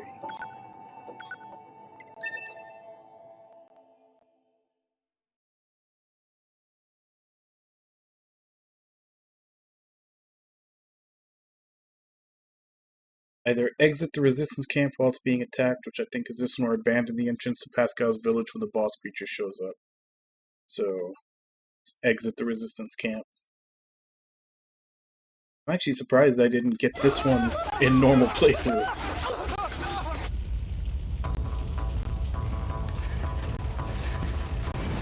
There are still enemies here. We can't just...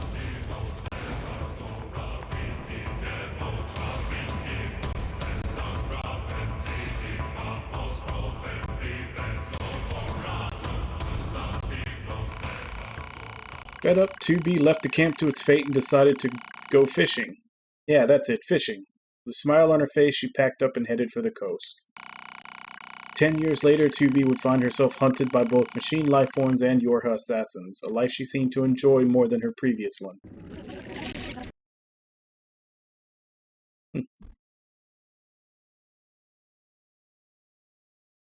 And M, I think I got accidentally, because I took the wrong path to go to Pascal's village that one time.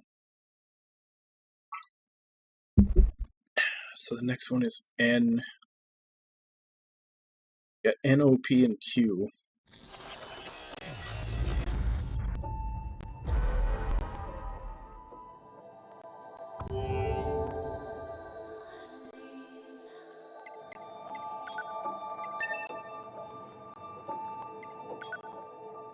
Five one.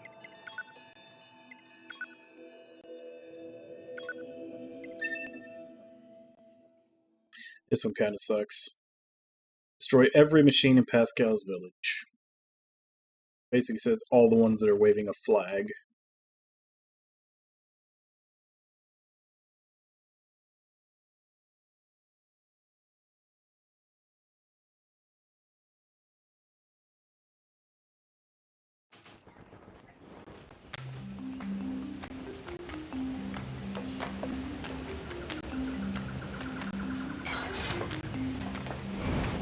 They all have white flags. Looks like they really don't want to fight. I'm sorry. I'm sorry.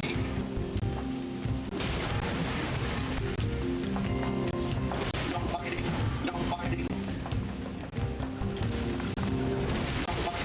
No fighting. I'm sorry. I'm sorry.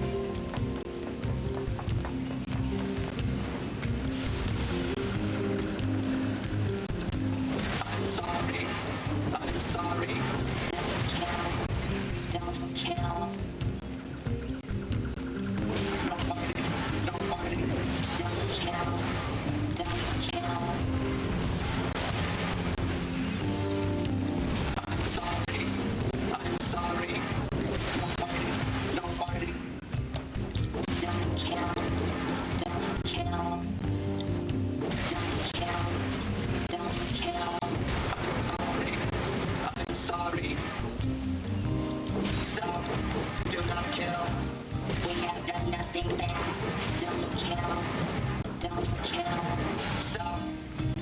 kill. I'm sorry. I'm sorry.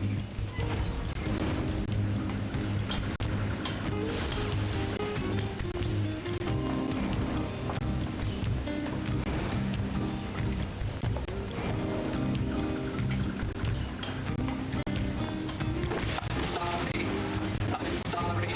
Stop. Do not kill. No fighting. No fighting. No fighting. No fighting. Stop. Do not kill. We have done nothing bad. Don't kill. Don't kill. I'm sorry. I'm sorry. No fighting. No fighting. Stop. Do not kill. I'm sorry. I'm sorry. I'm sorry. I'm sorry. No fighting. No fighting.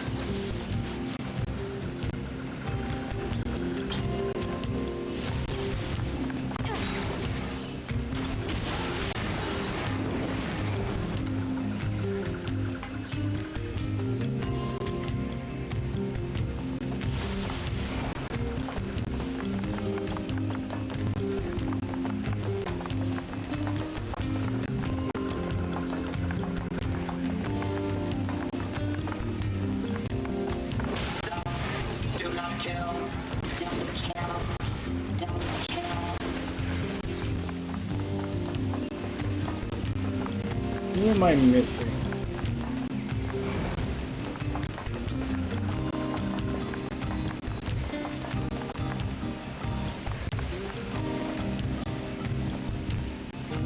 We have done nothing bad.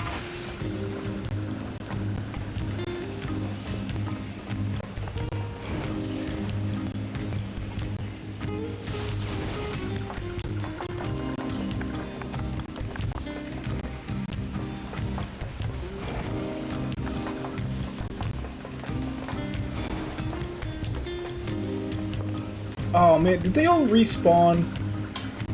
They did. God damn it. Don't kill.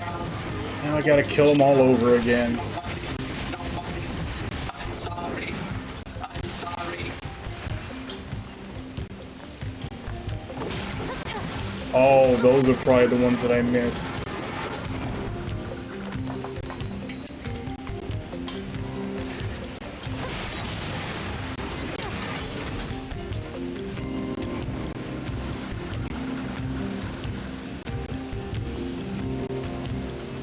Stop. Do not kill. Stop. Do not kill. We have done nothing bad. No fighting. No fighting.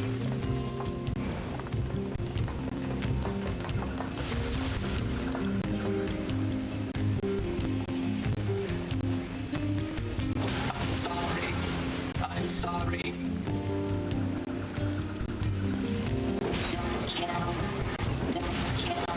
Don't kill. Don't kill. Don't kill. Don't kill.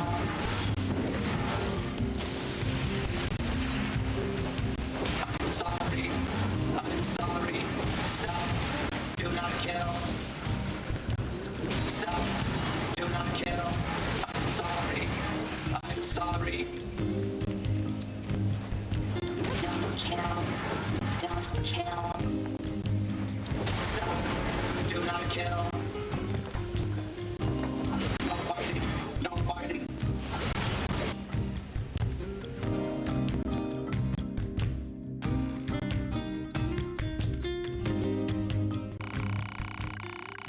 A village of peaceful machines is wiped out through the actions of one deranged android. Thus did the peaceful machines go extinct.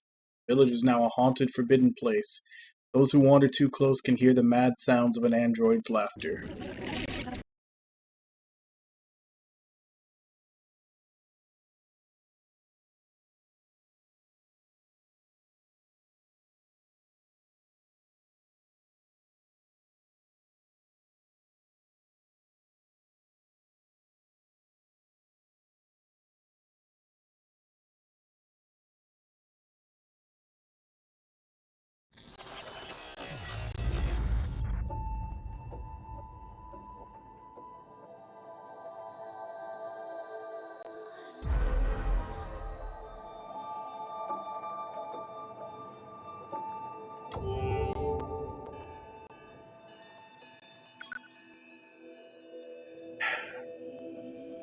HIJKLMN, so O is next. 11-3.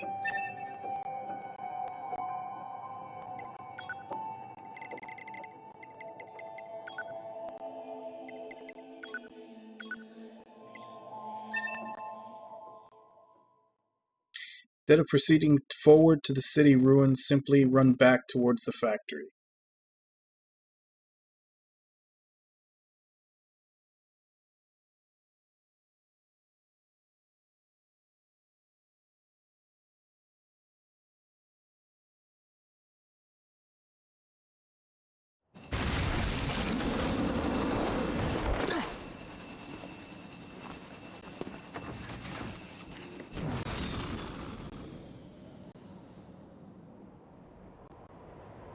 To be! What's our status? The operation is underway, and a few squads have already engaged the enemy. Our orders are to function as a kind of guerrilla unit that provides support as necessary. I forwarded our squad's current positions to your map. You should head over there and... Alert. Exiting the planned operation.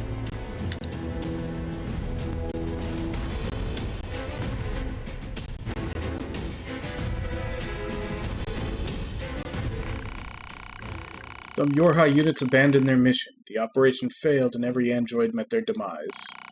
Well, except for the really selfish ones. They were fine. Just you and me.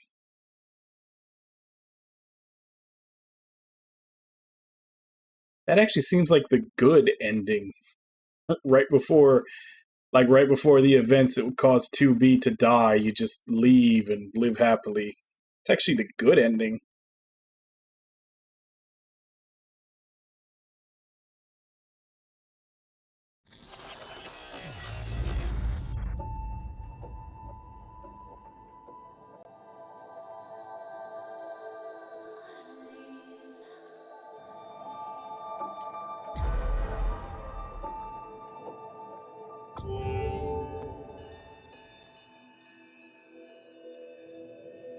So now we need ending P. Yeah, I figured there'd be a bad ending involved in this. This one's gonna take a while. 11-6.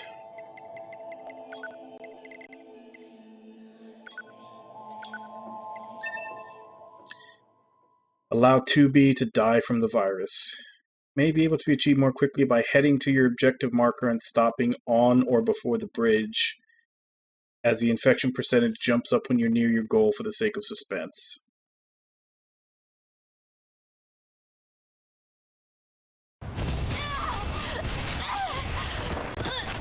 Yep, so this one's going to take a bit.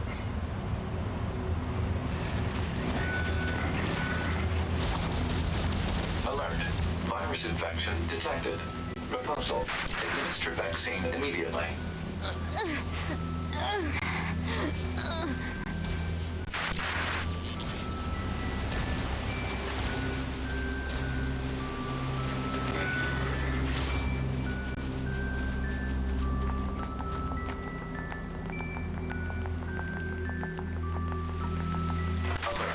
Virus contamination rate up to 16%. Malfunction detected in NFCS circuit. I have to keep it from spreading to other androids. Pod, give me a location that's low on android signals. Searching. Analysis. The area near the abandoned commercial facility meets the desired parameters. Alert. Yorha Unit 2B will sustain serious damage unless the virus is eliminated. You don't say.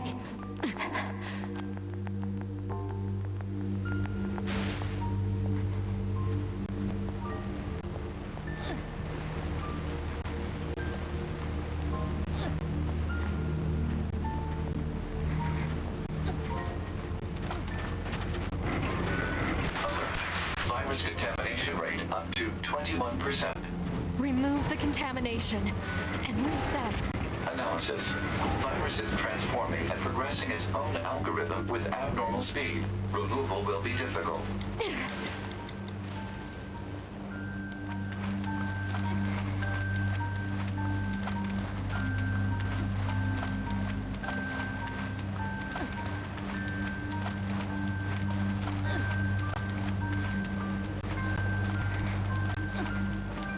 Will you get it together so we can make our way over?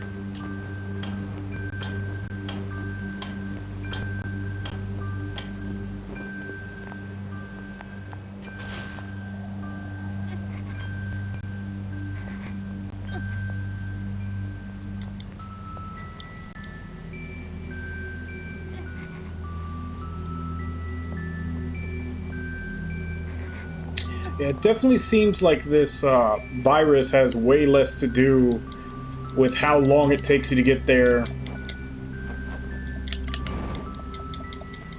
and much more to do with how close you are.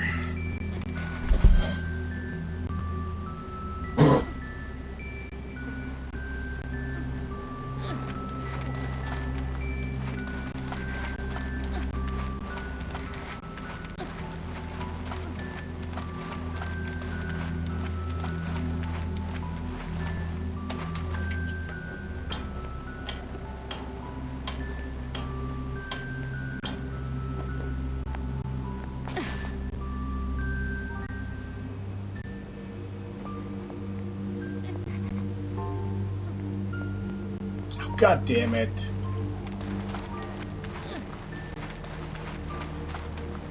Alert. Virus contamination rate up to 32%. Malfunction detected in visual processing system. Grab the ladder, damn it. Council of Humanity, the message from all of us fighting on the surface. Today, I have wonderful news. The Council of Humanity has decided to increase the production of this will enable us to deal a powerful blow to our ancient enemies. The light of hope is near, closer than ever to it. We look forward to future hope and know that you will be the ones to bring it to us. Glory to mankind.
Contamination rate up to 57%. Malfunction detected in FMCS circuit.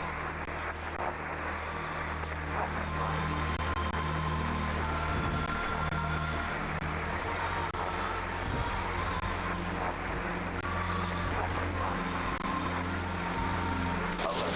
Virus contamination rate 70%. Infiltrating system protected region.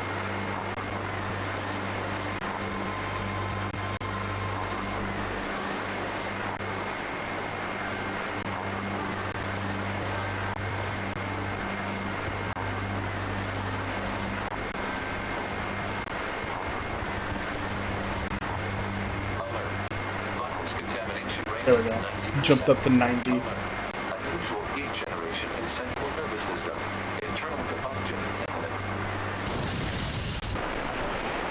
Abnormality detected in visual sensors. Alert. Deterioration found in black box. Alert. Damage to data backup system. Said damage will make it difficult to retain self-consciousness upon backup. Backup gone. Wait, back now anyway. Your body.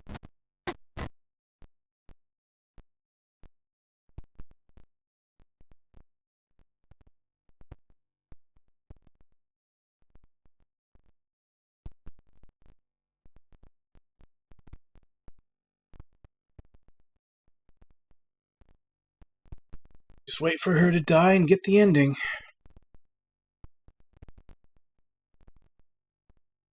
Which, I mean, she dies here anyway. The only difference is that she gets to pass on her data to A2.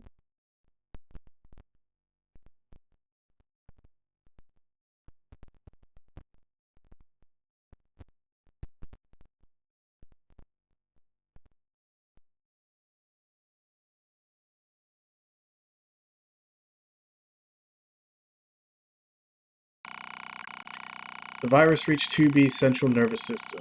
She soon lost all sense of reason and ended up roaming the ruins until her power failed. P.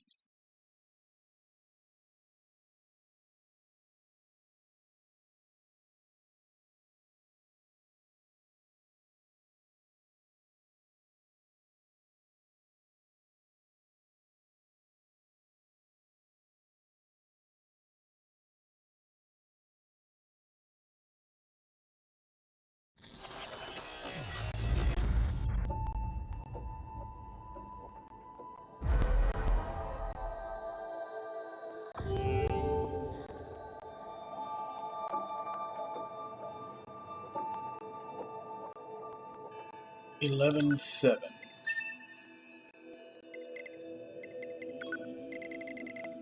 There's a lot of bad endings in Chapter 11.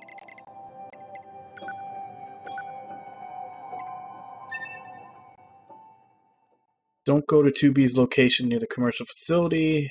Heading to the desert area or back towards the resistant camp instead will trigger this ending.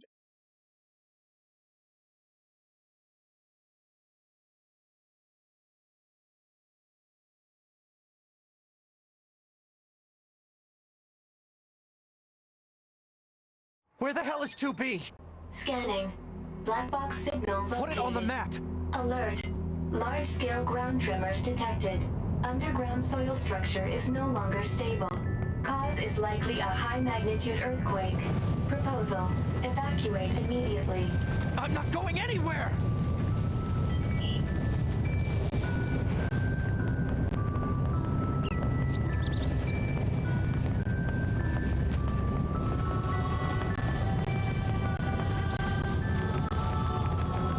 Proposal. Proceed to rendezvous.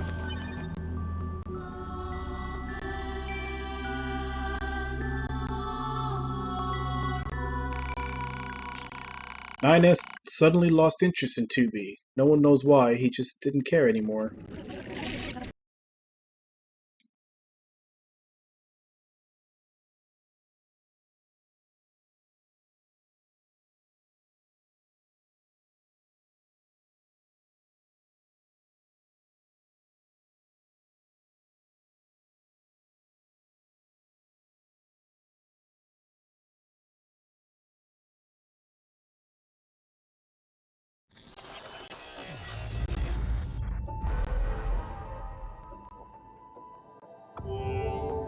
Next one is R.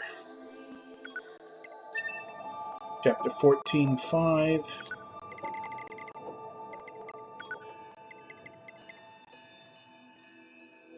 Yeah.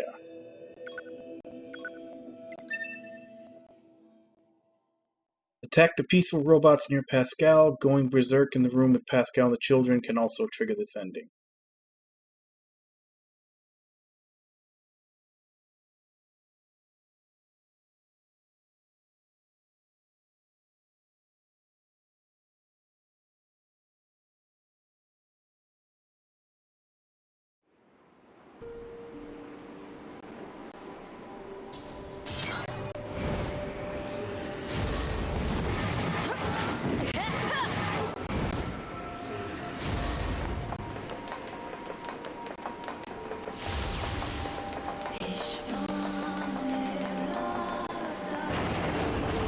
Pascal, are you okay? So what? I don't feel thank you.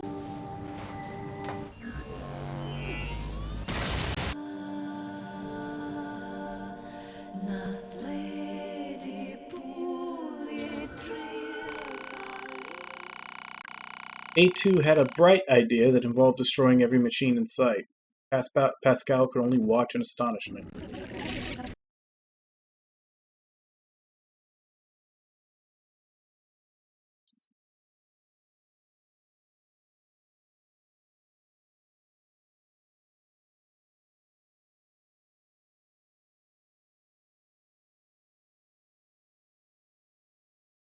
We're down to 1,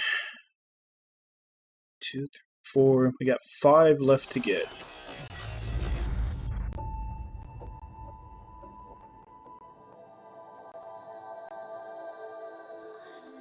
This one is S, City Escape.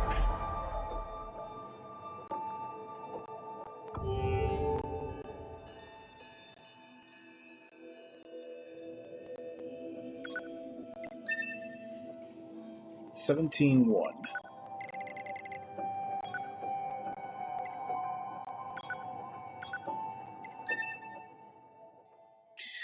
Attempting to gain access to the tower, abandon Popola and Devila after they attempt to protect you.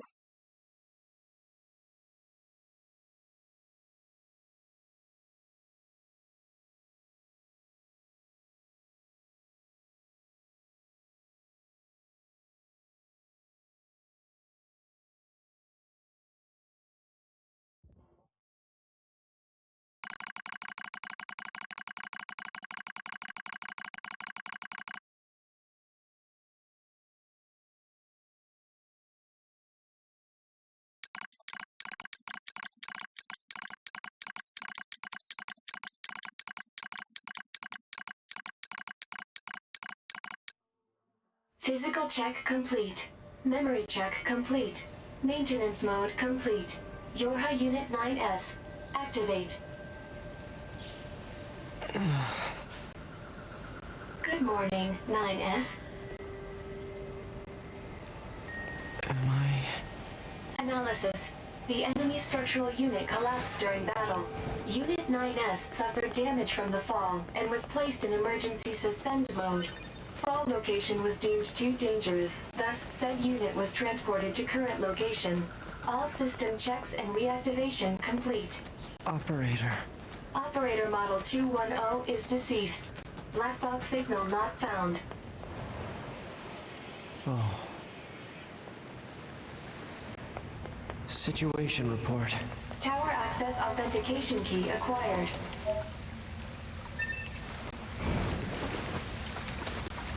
The required number of authentication keys have been acquired. The tower is now open for investigation. Good.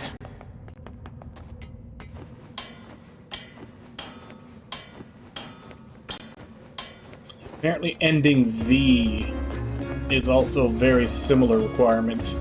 Matter of fact, from what I'm reading, I almost got ending V by accident.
It says save after hacking and disabling the 3 defense nodes, but before approaching the tower.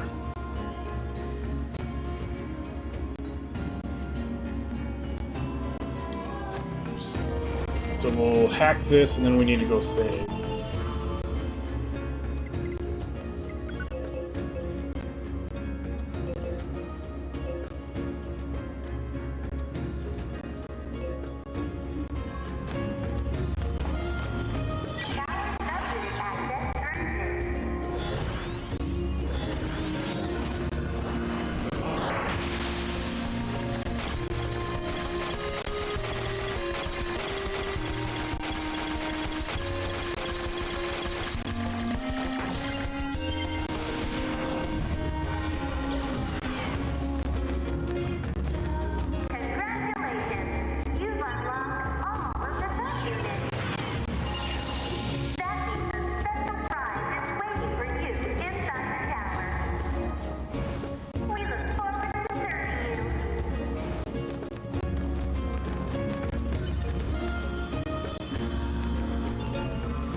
Okay, so for ending S, we have to abandon Devila and Popola.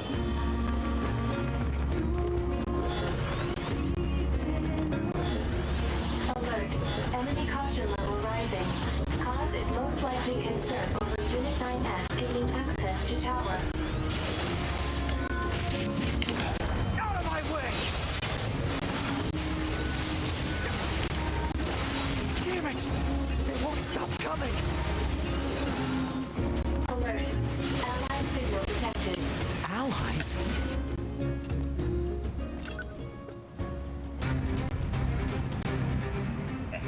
So ending S. Fuck this shit, I'm out. What are you doing here? Remember your promise? What are you talking about? Come on, 9S. No, we can't just abandon them. If we don't do something, they're gonna... Alert. Leaving the zone of combat would mean abandoning the androids Devila and Popola. Proposal. Hack into the main tower unit. Where are you going, 9S? We need you! 9S, come back! We can't hold out by ourselves! Alert. Damn. Looks like this is it. No!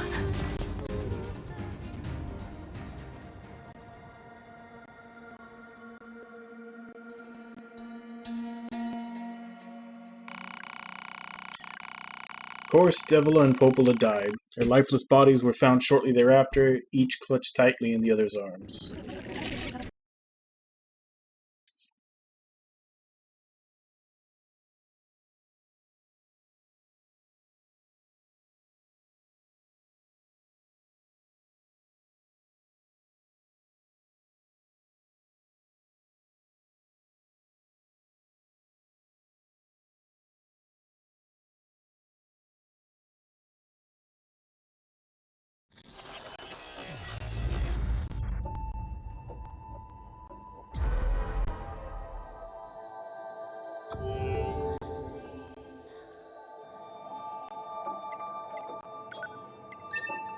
Okay, ending V. When attempting to gain access to the tower, fight alongside Popola and Devila instead of hacking the tower. Which I was doing. Like there was a good little while there where I was doing that before I was like, nope, I need to hack this before the game errors on me like it did during that other battle. When I was the Yorhas, when I was fighting all the Yorhas, and I just sat there killing them all, and the game just errored out and blue screened. I was afraid of that, and I missed out on this. Otherwise, I would have gotten that.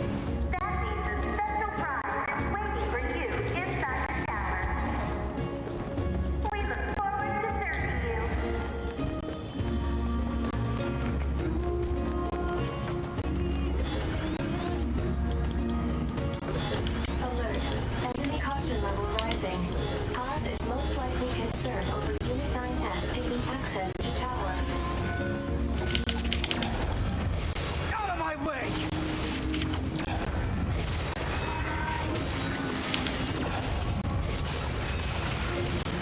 Damn it! They won't stop coming! Alert. Allied signal detected. Allies? Alright, let's murder. Devila? Popola? What are you doing here? Remember your promise? What are you talking about? Come on, 9S. Hack in while you can. None of this makes any sense! We'll explain everything once we're inside.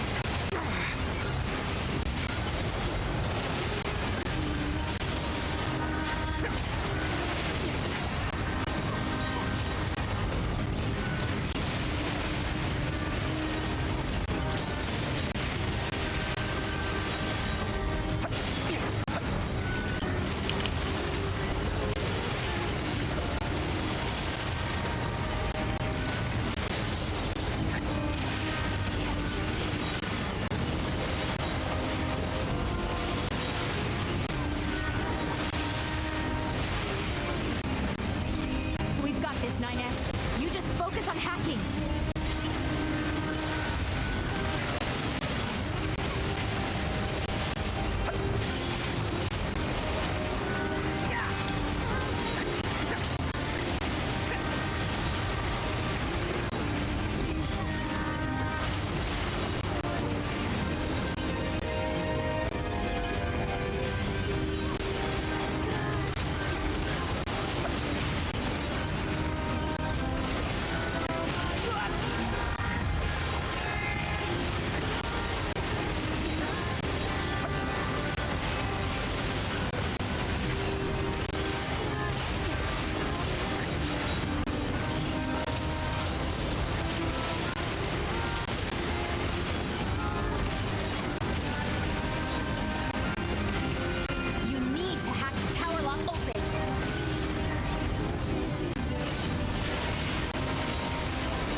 What are you talking about? We're doing great.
INS decided not to hack the tower in order to help Devil and Popola. It was a nice thought, but they all ended up getting killed anyway.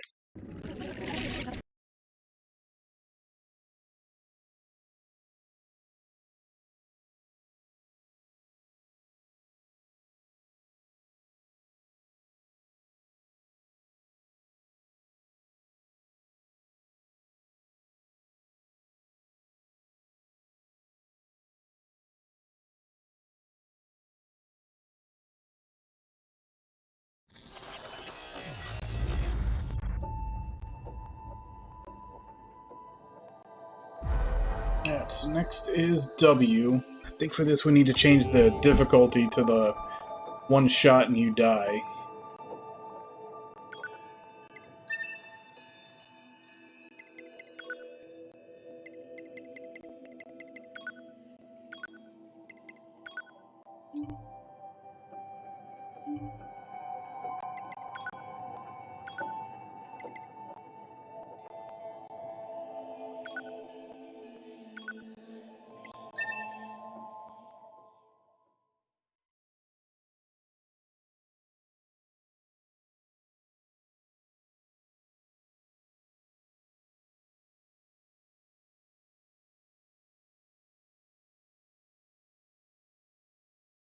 Everything that lives is designed to end. We are perpetually trapped in a never-ending spiral of life and death. Is this a curse? Or some kind of punishment? I often think about the god who blessed us with this cryptic puzzle, and wonder if we'll ever have the chance to kill him.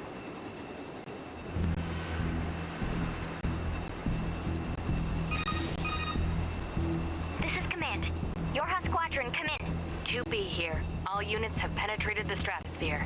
Autopilot systems green across the board. This is Operator 6-0. All units confirmed. We've passed the 50-kilometer threshold and are proceeding toward the target. Understood. Once you reach their anti-air defenses, proceed to manual attack formation. Then destroy the Goliath-class unit by any means necessary, and gather what data you can. Understood.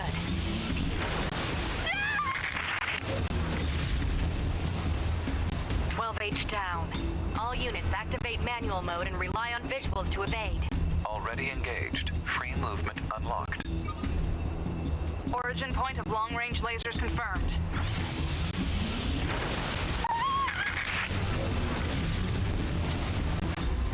B, down. Our HO229 cancelers are ineffective.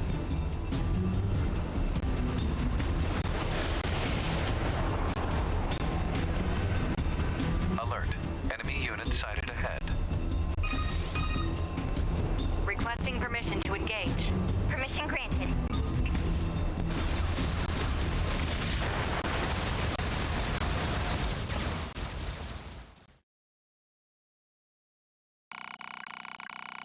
The Yorha force was annihilated, and Earth went on to become a paradise for the machines.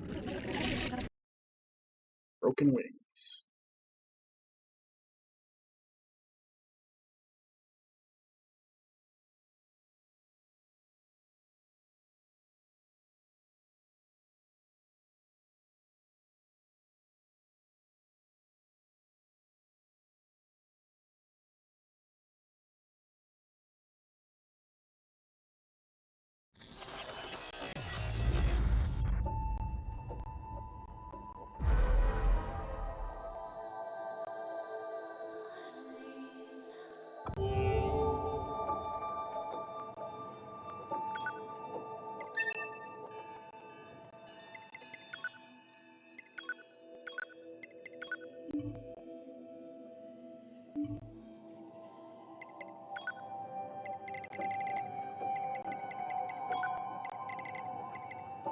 God damn it.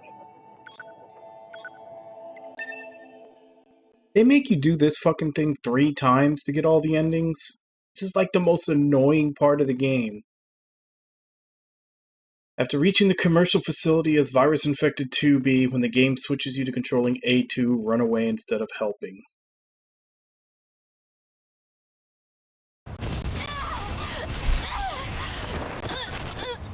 Seriously, the most annoying-ass section of the game, and they want you to play it 3 times just to see to collect all the endings. Virus infection detected. Proposal: administer vaccine immediately.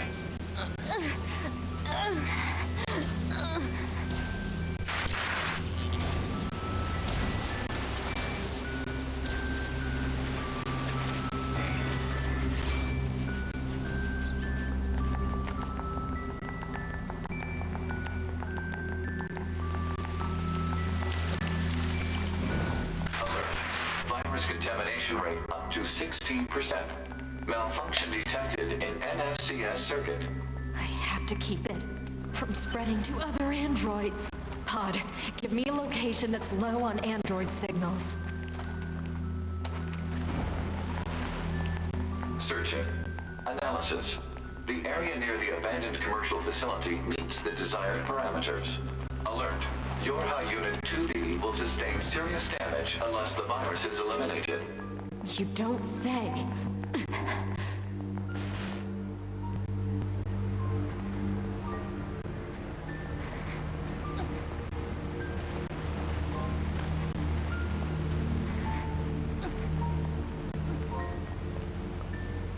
Alert. Virus contamination rate up to 21%. Remove the contamination and reset. Analysis. Virus is transforming and progressing its own algorithm with abnormal speed. Removal will be difficult.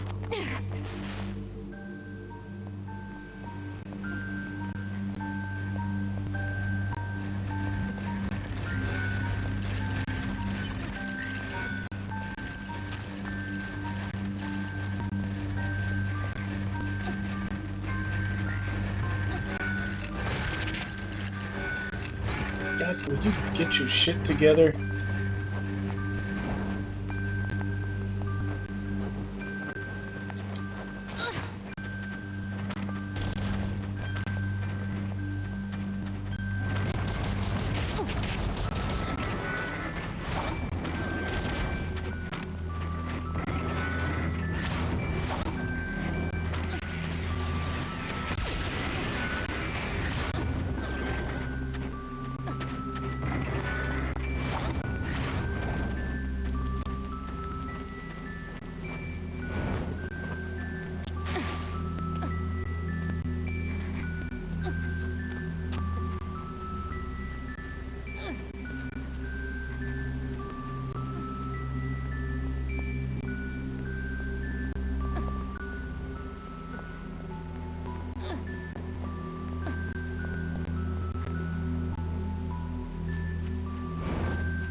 Contamination rate up to 32%. Malfunction detected in visual processing. processing system. The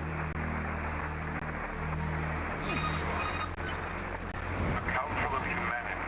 Alert. Virus contamination rate up to 57%.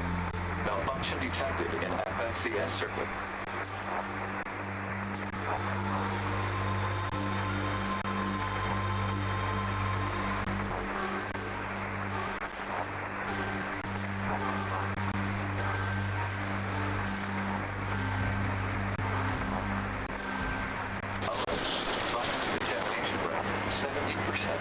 Infiltrating system protected region.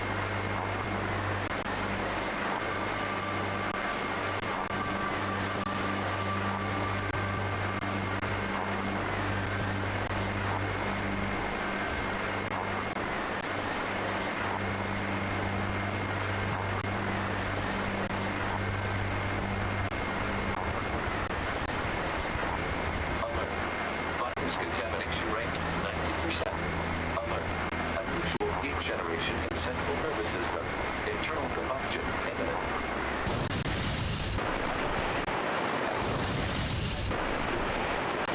Alert. Deterioration found in black box. Alert. Damage to data backup system. Said damage will make it difficult to retain self-consciousness upon backup.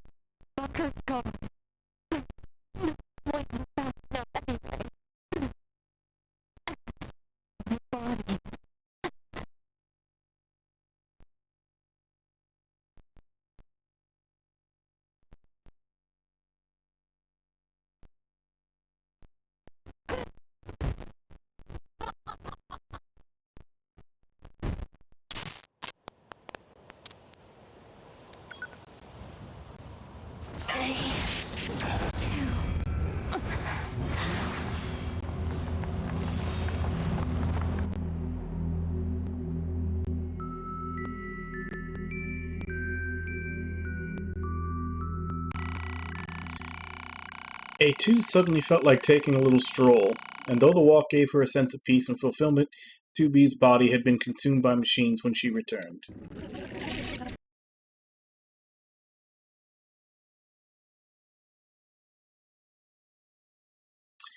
And we're skipping Y, because we would have to find and then level all of the weapons and pods up to level 4. And yeah, that's just gonna take, that would just take way too fucking long. So we got one left, ending Z.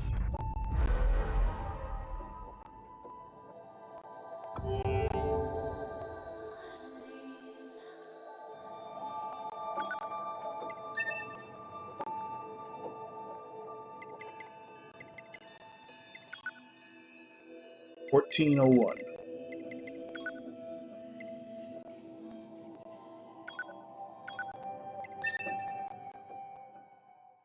After leaving the desert, when you encounter and save Pascal outside the resistance camp, choose to kill him instead of sparing him.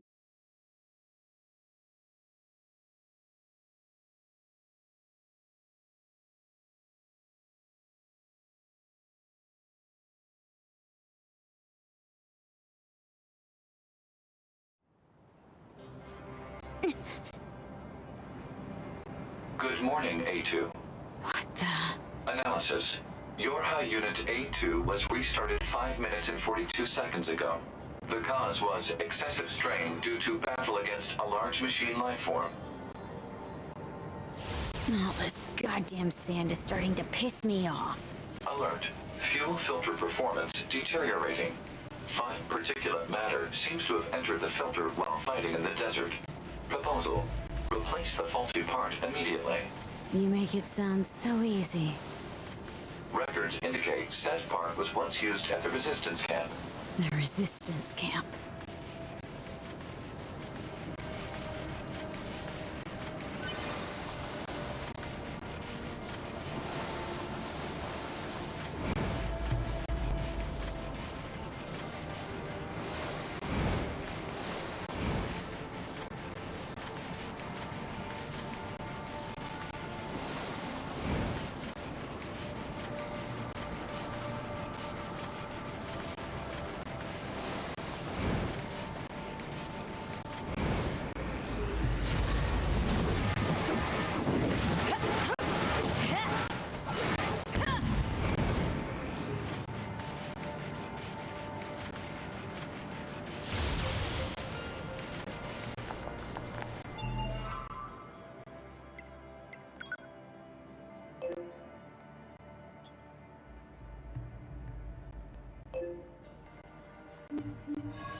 That reminds me, I think there's also the vendor that lets you buy trophies now.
Yeah, there's supposed to be someone that you can buy buy trophies off of.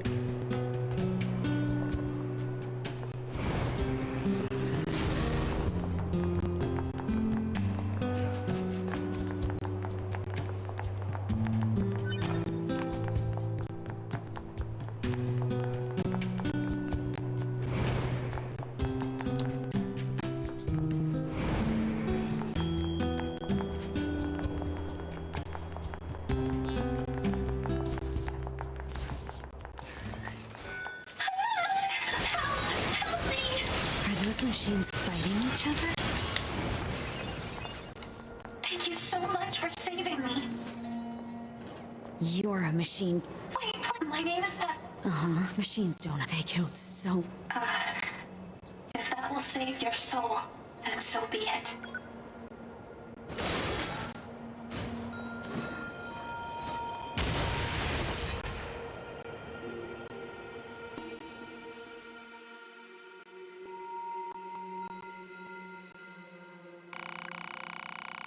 A2 destroyed Pascal. Pascal's death led to the collapse of his village and its residents going out of control, resulting in the elimination of all androids on Earth.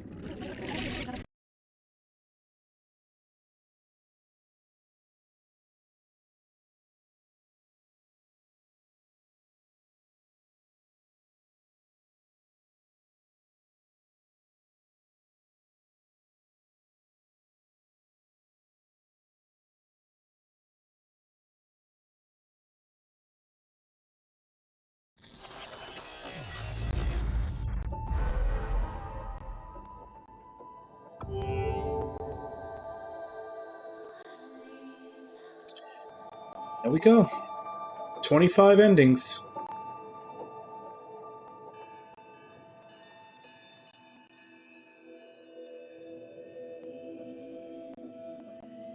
The only one I didn't get is Y, because I need to be able to access the super boss.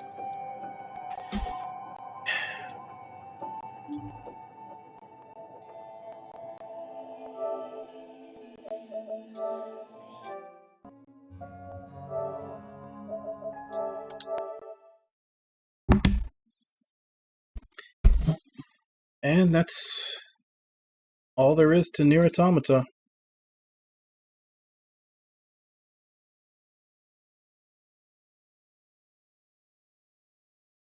So yeah. Definitely a little more soul-crushing than the original Nier. As far as, you know, how things turn out for everybody. I'd say in that aspect, it actually is kind of on par with Drakengard 3. Drakengard 3, some of the endings of that one did hit me pretty hard. Like, you see that connection between Zero and Mikhail, and here between 2B and 9S.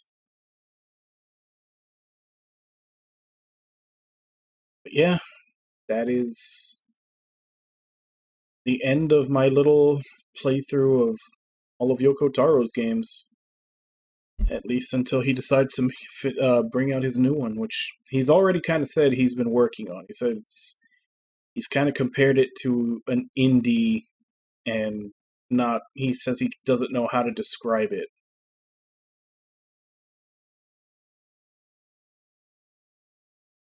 Which I'm interested in.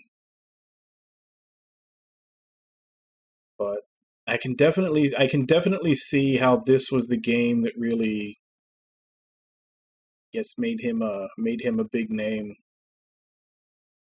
Because his stories and his characters have, honestly, if I had to put it there, I'd actually say the original Nier might be the weakest. Obviously, the writing in the first Drakengard is the worst, but the actual setting and just the crazy crap that happened in it, I think maybe propel it a little bit past Nier. Since for the most part, Nier is, kind of a, for most of the game, it seems like a very, just normal medieval style game that you see all the time. There are of course some weird shit that happens to it. It is a Yoko Taro game, but Drakengard, the first Drakengard is just oozing with crazy demented shit all over it from start to finish. Like, that is a one-of-a-kind setting. And then, I said it while I was playing Nier, I felt like he didn't do as good a job in Nier developing the relationships of the characters, at least not in the first playthrough. It gets a little better in playthrough 2 and 3, since you finally start seeing some more of their interactions and getting some more of their backstory. But definitely during that first playthrough, especially the gap between the first half and second half of the game, a lot of the relationships feel forced almost. Whereas I didn't really feel that in Drakengard 3. And another thing is that, granted, this is for me personally, and probably won't apply to most people, but I'm not as big of a fan of open world stuff. I think I actually even mentioned that when I was playing, I think, Drakengard 3? It might even have been 1.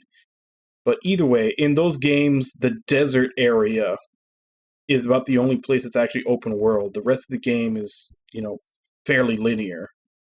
Except for, some of the dragon stuff that you can go around, but you have a clear objective to do, you're doing it, and there's not really a lot of stuff to wander around for. And I remember saying it went during the desert area I can't remember if it was when I was playing Drakengard 1 or 3, because they both have like a big open area desert thing, as far as I remember. I may be misremembering Drakengard 1. But it's the whole thing of, like, having to run for, like, 20 minutes to get to what you're supposed to do. And then it's like, especially with side quests, where it's like, go here, now go back over there. And it's like, 20 minutes, back and forth, back and forth, back and forth. Not that much of a problem in this game, because in this game you get fast travel real quick, and that cuts down on a lot of it. It makes it a lot more bearable. But there is still kind of that, you're traveling for a long time, just kind of staring at the scenery, which the scenery is pretty, but that's all you're doing. Whereas, like, Drakengard 3 was just, action, action, action, action. It kept you going. So I place that system of constant, like, there's no fat to cut. Like, the entire time that you were playing Drakengard 3, like, you were fighting stuff, and the whole time that you were doing that, like, your party members were talking to you, like, they were establishing their relationships and how they feel about each other the whole time. So, comparison from Nier to Drakengard 3, I like Drakengard 3 better in that regard. I like the way the characters interact with each other, and just like I said, I was more of a fan of it than a lot of the open world running around from place to place just to get to a battle that was in Nier. But it's also to be expected. Drakengard came out 2 or 3 years after Nier. So I would kind of see that as, at least in the character writing department, that Yoko Taro, like, figured out what he is. Like, he fixed the weaknesses in his writing from before. Now, obviously, Drakengard 3 runs like dog shit, but then again, I don't know how Nier ran on PS3, because I played the remake on PS4, so as far as I know, Nier may have ran like dog shit as well. So that might have been a one-to-one comparison there. I know that's probably a real hot take, that I like Drakengard 3 more than the first Nier, but it's just true. I also like the fact that Zero was kind of a... Like, I like Zero and Kaine both for the same reason, that they were very vulgar, outspoken characters. I do kind of feel like he may have wanted to put a character like that into Automata, but maybe, I don't know, I feel like maybe someone talked him out of it or something, because he does seem to like that character. He used them 3 times in a row previously.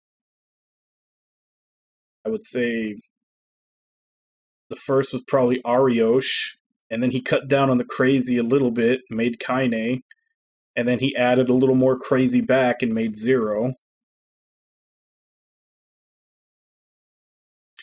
And then, I don't know, I feel like maybe A2 was supposed to be that character, but either he toned it down, or maybe it was toned down in localization.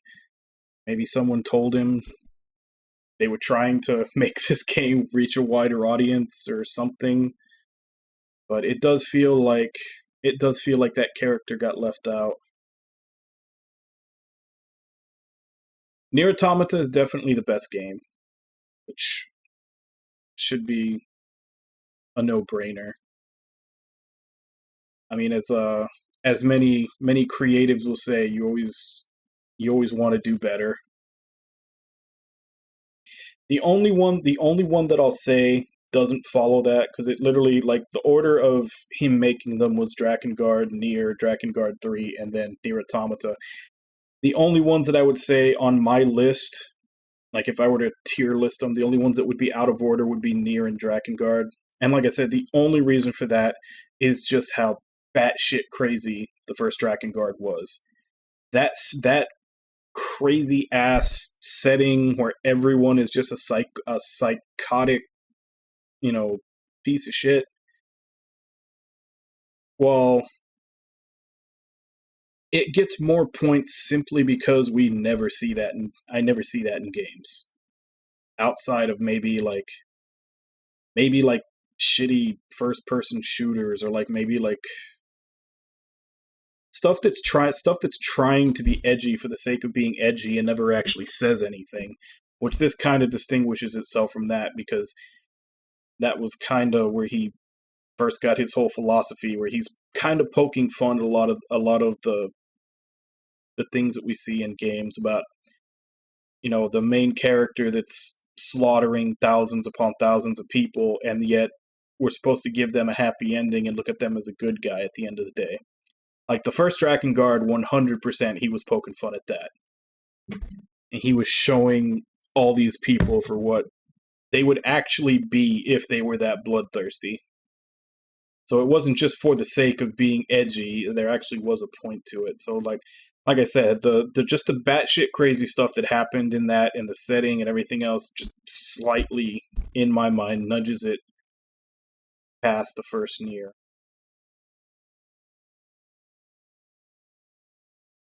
But definitely, I don't see any of them as bad stories. Drakengard 1 was definitely torture to play, which again fits into the setting. Drakengard 3 honestly could... Oh, it is so in need of a remaster.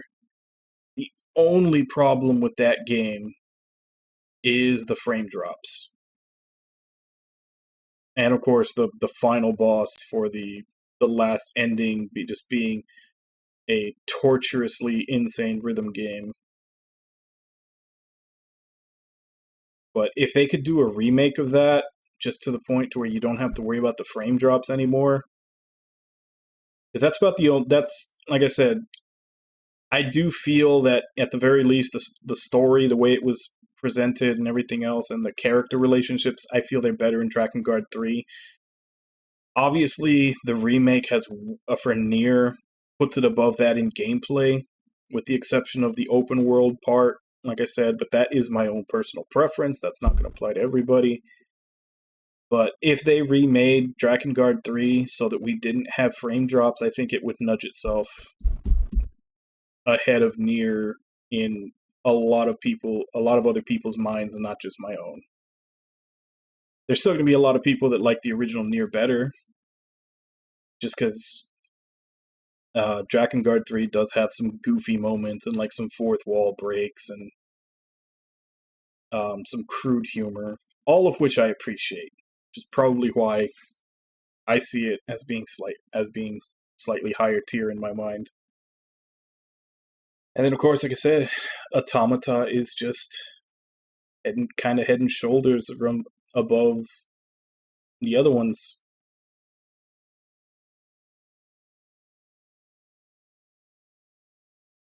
The only one that could probably compete with it on any one single tier or stage would be the first Drakengard. And like I said, that would just be for the craziness of it. Like the fact that Automata tries to be more coherent means that it won't reach that level of craziness that Drakengard 1 was.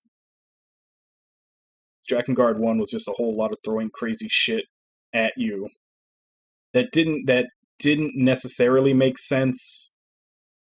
It did from a narrative standpoint, but it was like, how does the human mind get to this? But yeah. Kind of sad it's over. But like I said, he has mentioned that he's working on another game, so something for the future. But I went a long time not touching anything that he had made. Not for any bias against it, just never really got around to any of them. Like Drakengard 1 and Drakengard 3, not sure I even heard of them. Obviously, I heard good things about Nier. I just skipped it for whatever reason. Heard great things about Automata and slept on it because by then I was already, massive backlog. Actually, I think about the time it came out in 2017, so I think about that time I was locked into playing MMOs. But I played them all now. While I did miss certain tiny things in each one, I haven't experienced everything they have to offer, but I have played them through. Like I didn't do the super boss in this. I think I missed a couple of tiny things in Nier. No, I take it back. In Nier, the only thing I missed was like one side quest, the one for the flower. That was it.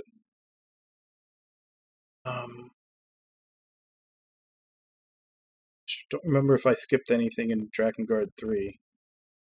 Other than not actually finishing the final boss on my own, I gave it the best try I could, and then we just watched the ending on YouTube.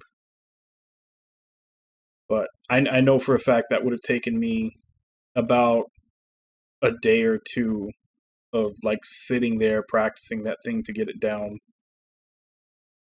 And ain't nobody got time for that. Yeah. I've been rambling on here for a bit. Mostly just for the fact that I don't really want to start anything new. Technically, I've got 2.5 hours left in stream, but like I said, I don't really want to start anything new. So I figured I'd just kill a little bit more time talking. But I am going to end early. Although, here, I don't know, for one reason or another, it appears everybody has kind of abandoned stream. So I'm just kind of talking to myself. But before I go, let's do our usual. Let's call out anybody that was actually here. Nami, Irby, Ragna, Alec. Thank you all for coming in and chatting with me while I play. Thank you to anybody else who may have been lurking and watching. No stream tomorrow. That is my scheduled day off from streaming.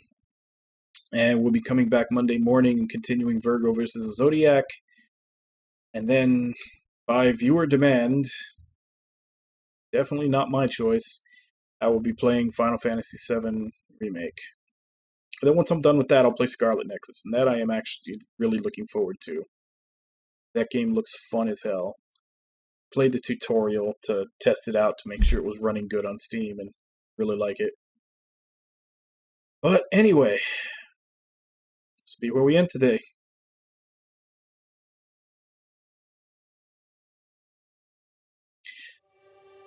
Now, normally at this point, I would be looking for someone to raid, but I'm going to feel really bad if this is actually Twitch fucking up and there's actually people in here and it's just not listing them, but from what I'm seeing, there is nobody watching, so I'm just going to go ahead and end. If anybody actually is here, sorry I'm not passing you on to another raider, but blame Twitch. So, until then.